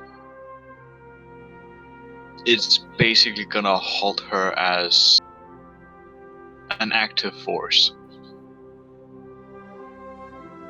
Based on the way you worded it to me. Oh, your thing. I don't know. Yeah, from the. Yeah, I'm not gonna openly say it. It's just, a thing now. It's a mystery, fun mystery to figure out everyone's problem. Yeah. Better hurry up. And I do wonder how long the sec is gonna linger about it. Gonna be like Grunkus' spoon hands? I mean, Ruka still has his spoon hands. He Yeah. just got Does he? over it. Yeah. Oh, It doesn't jeez. go away. It doesn't go away. Oh no. Yeah, I guess we gotta. you Not know, until we Good kill that one. Yeah. Well, we need to deal with that then. So, That's, yeah. I think you just have a permanent insanity. Oh. If this is permanent, I sure fucking hope it can get removed by you guys. No, I don't think it's permanent. I think it's just. I don't think it'd be permanent, and even if it was, we're saving a cleric, so maybe they'll have some. Assuming she's still alive, but you know. May I go next? Because I need to go grab a package. Sure. Sorry, I cut you off. Well. But yeah, I was just saying we might be on a corpse return. So positive. I like that there's the little effects and it's sort of stopping us from delaying too long. It's like we're not going to spend weeks here because each night is a potential for problems. It puts pressure on us, which is conducive to the tension of the situation and leads to some interesting roleplay stuff. Nice job on the effect and not putting too many in and crashing roll 20. So good job on that. Successfully executed without hiccups. That's the dream.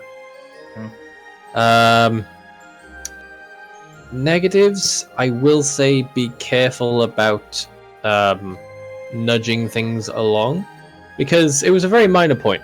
This is like, me scraping the bottom of the barrel. But when we all set in for the night, it was just like, you all go to sleep, and none of us actually... I know moving pogs isn't as important, but in terms of, like, if we'd gotten ambushed in the night, it would have been important. If something else had happened, it would have been important to know where we were in terms of position. Also, if like, there were any character moments that might have gone on during the night that may have been going on. I'm not saying there was one, hypotheticalizing here. Yeah, just sort of be careful about when you move things along. If there's like a lull and like a good 10-20 seconds of not a lot happening, then by all means nudge. But if it's just like, okay, we're getting set up, we're all finding places to bed down, sort of give us a moment to get our affairs in order. Because Liska was obviously in the hall, and everyone else just needed to find a room and what have you. And it sort of led to some not retconning, but correction. Yeah, adjustment and correction of behaviors. That's the only sort of negative I can really think of. Everything else is just because we're in a tense situation that wouldn't have much opportunity for the things I was going to mention anyway. Yeah, that's me done. I enjoyed myself. Now I'm going to put this in rhythm. Also, quick question. That's okay. Time to mute rhythm then. So, quick question. Did, like, obviously just hanging out with the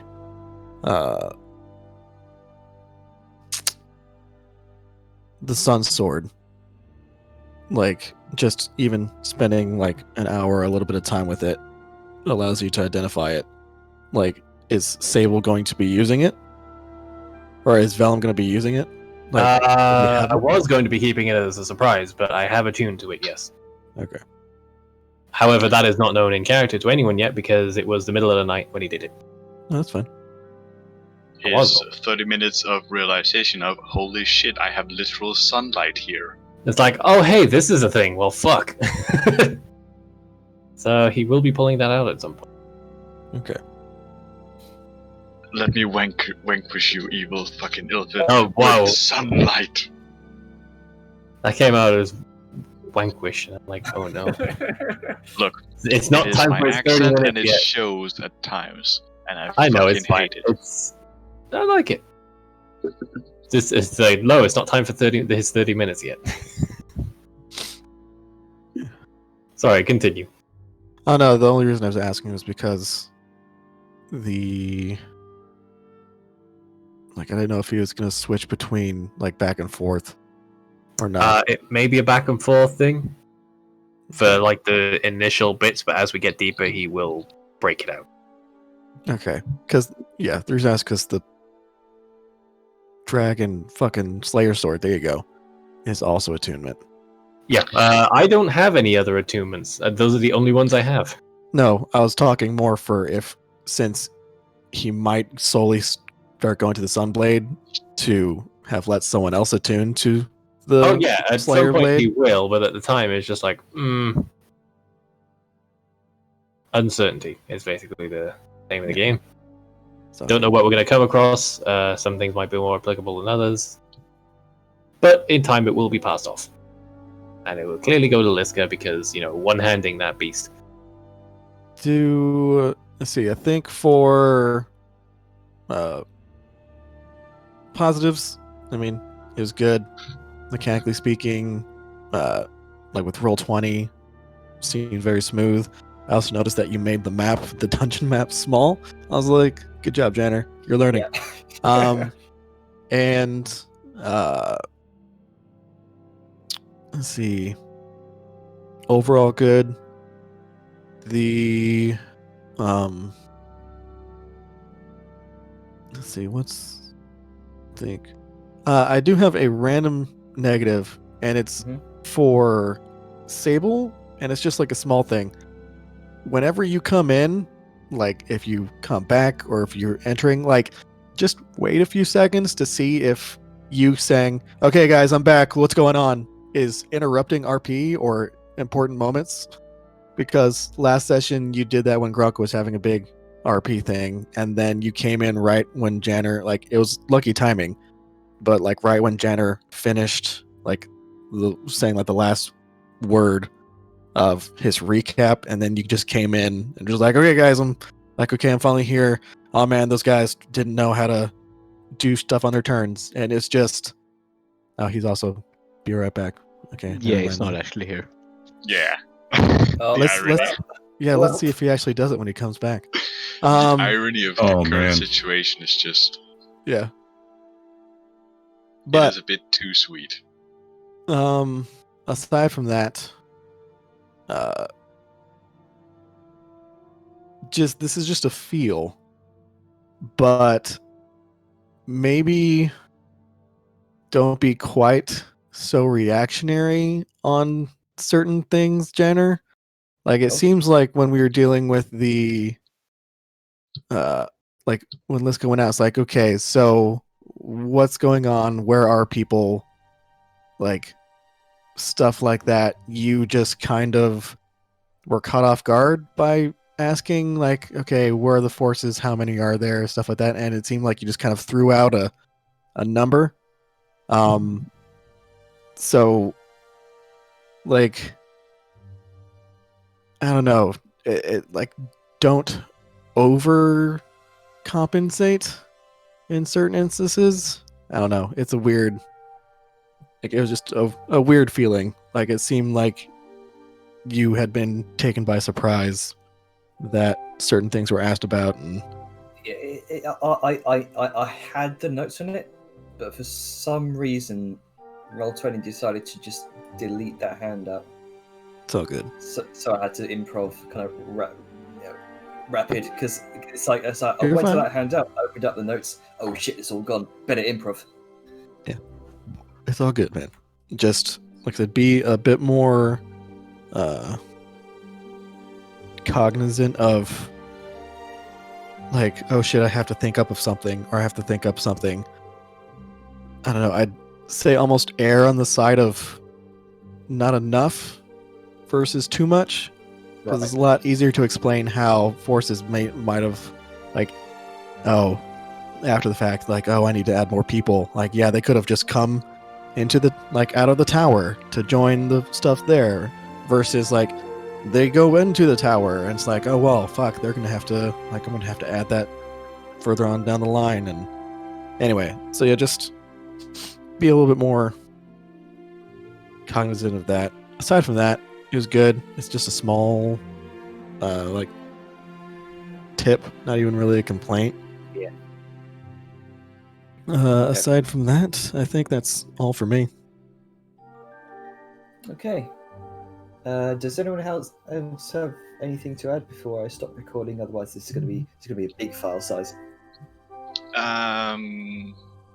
No. Yeah, I have just a small thought. Sure.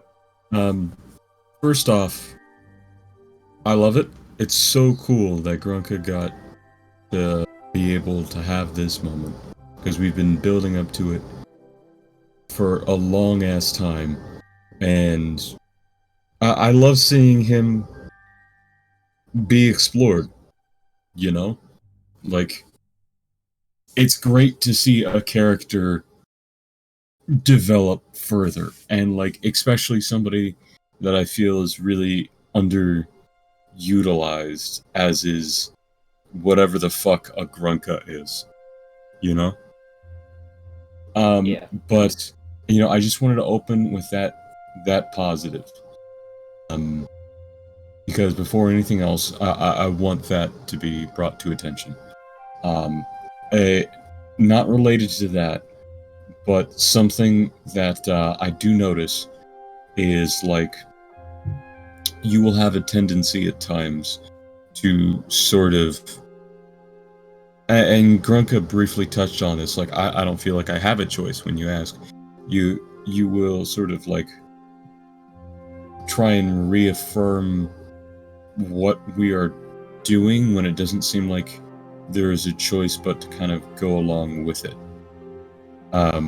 Sort of like, you know, well, do you guys hold hands? Or whatever thing. It's like, well, yeah, we kind of established that, and it's the only way to go forward. The alternative is we don't hold the hands, and then we don't teleport, and we're just out for the rest of the game. You know, it's kind of like, I can't help but think that to some extent, there are some things that you don't need to check for agency on, when the sort of opposite is that we would not be involved for the rest of the game, you know? Or that, you know, we don't necessarily need to do something as mundane as breaking down a door, because you could decide, squirrel roll, I'll just make this move quicker and be more narrative and just flow with it. Maybe focusing more on flowing with the moment and being less concerned about, you have to have a dice roll to justify something, rather than you're the fucking GM, just do it because it makes it easier, more fun, whatever. And that's such a fucking small nitpick. Oh, you can chime in, Ducky, in 1 sec. I want to do it. It's such a small nitpick for me to say, because everything is so great, and this is me actively looking for some kind of problem just to help, but, like, overall, it was great, and I'm super enjoying it. Okay. Anyway, yeah, go ahead, Doc. And to that note, remember, if you have a barbarian goblin smashing down a door, take into account A, his damage die and to hit are likely to just make contact, because the AC of a door is like 10. And the HP of the door is, like I mentioned before, anywhere from 1 to 5 for a regular ass wooden door. His strength modifier alone would be enough to break it down unarmed. Oh yeah. Okay.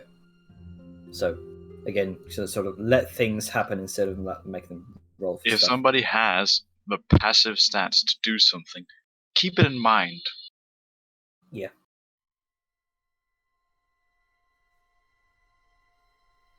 It is for Okay. the exact same reason that when I do DMing, for example, I ask people, what is your passive perception?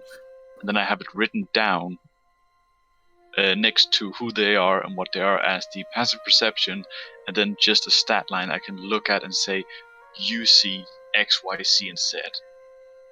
But I'm also keen on asking people if they have modifiers for other things related to perception, like hearing, smelling, or sight.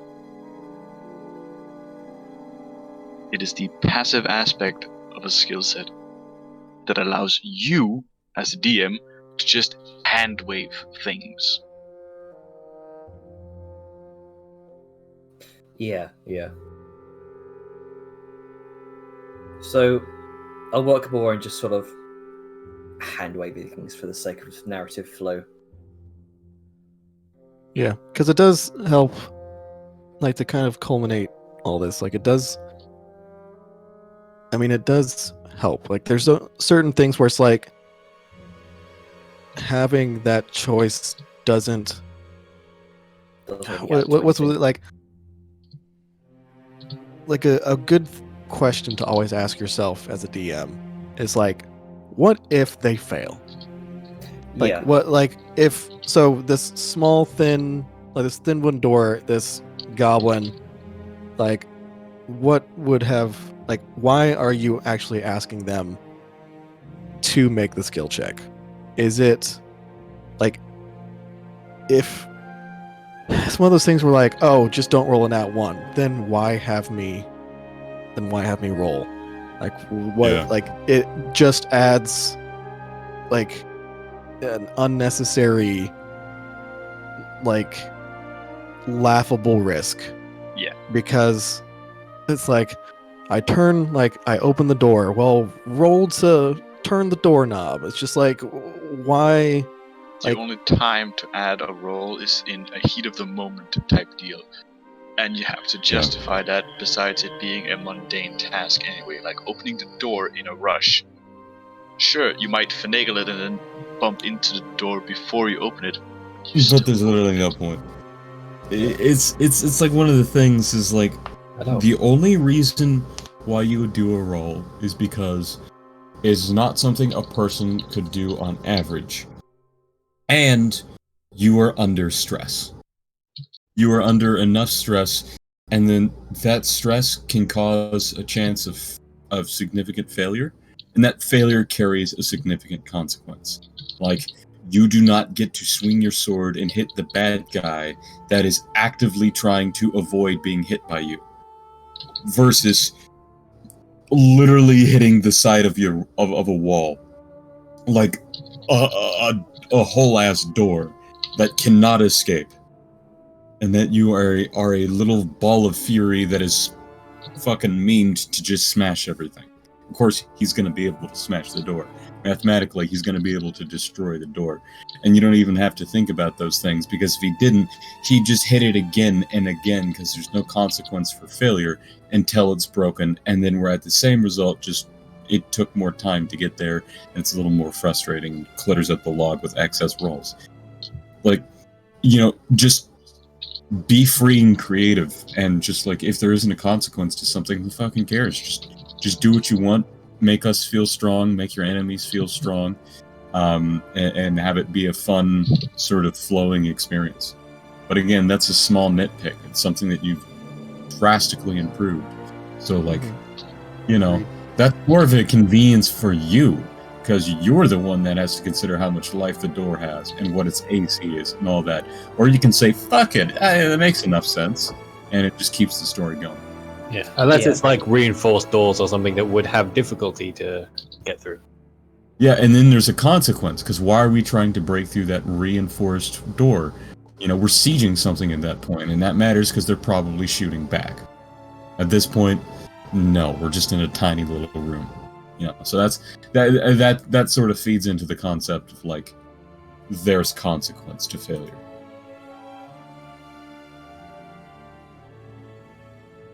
Anyway, yeah, I hope you don't let that sees like some sort of fucking big negative, because it fucking No, really isn't. it's fine. I'm trying to work on it myself.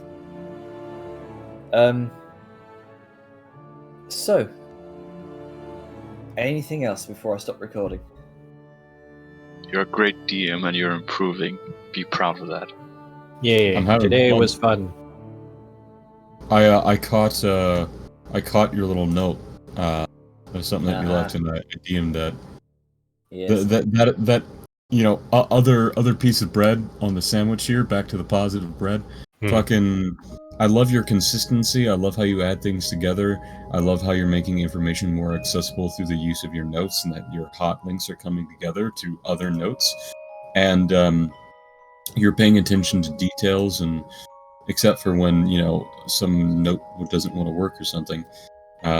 Everything's really well put together and thought out, and though there's a fucking ton of it, you are doing your best to make it digestible.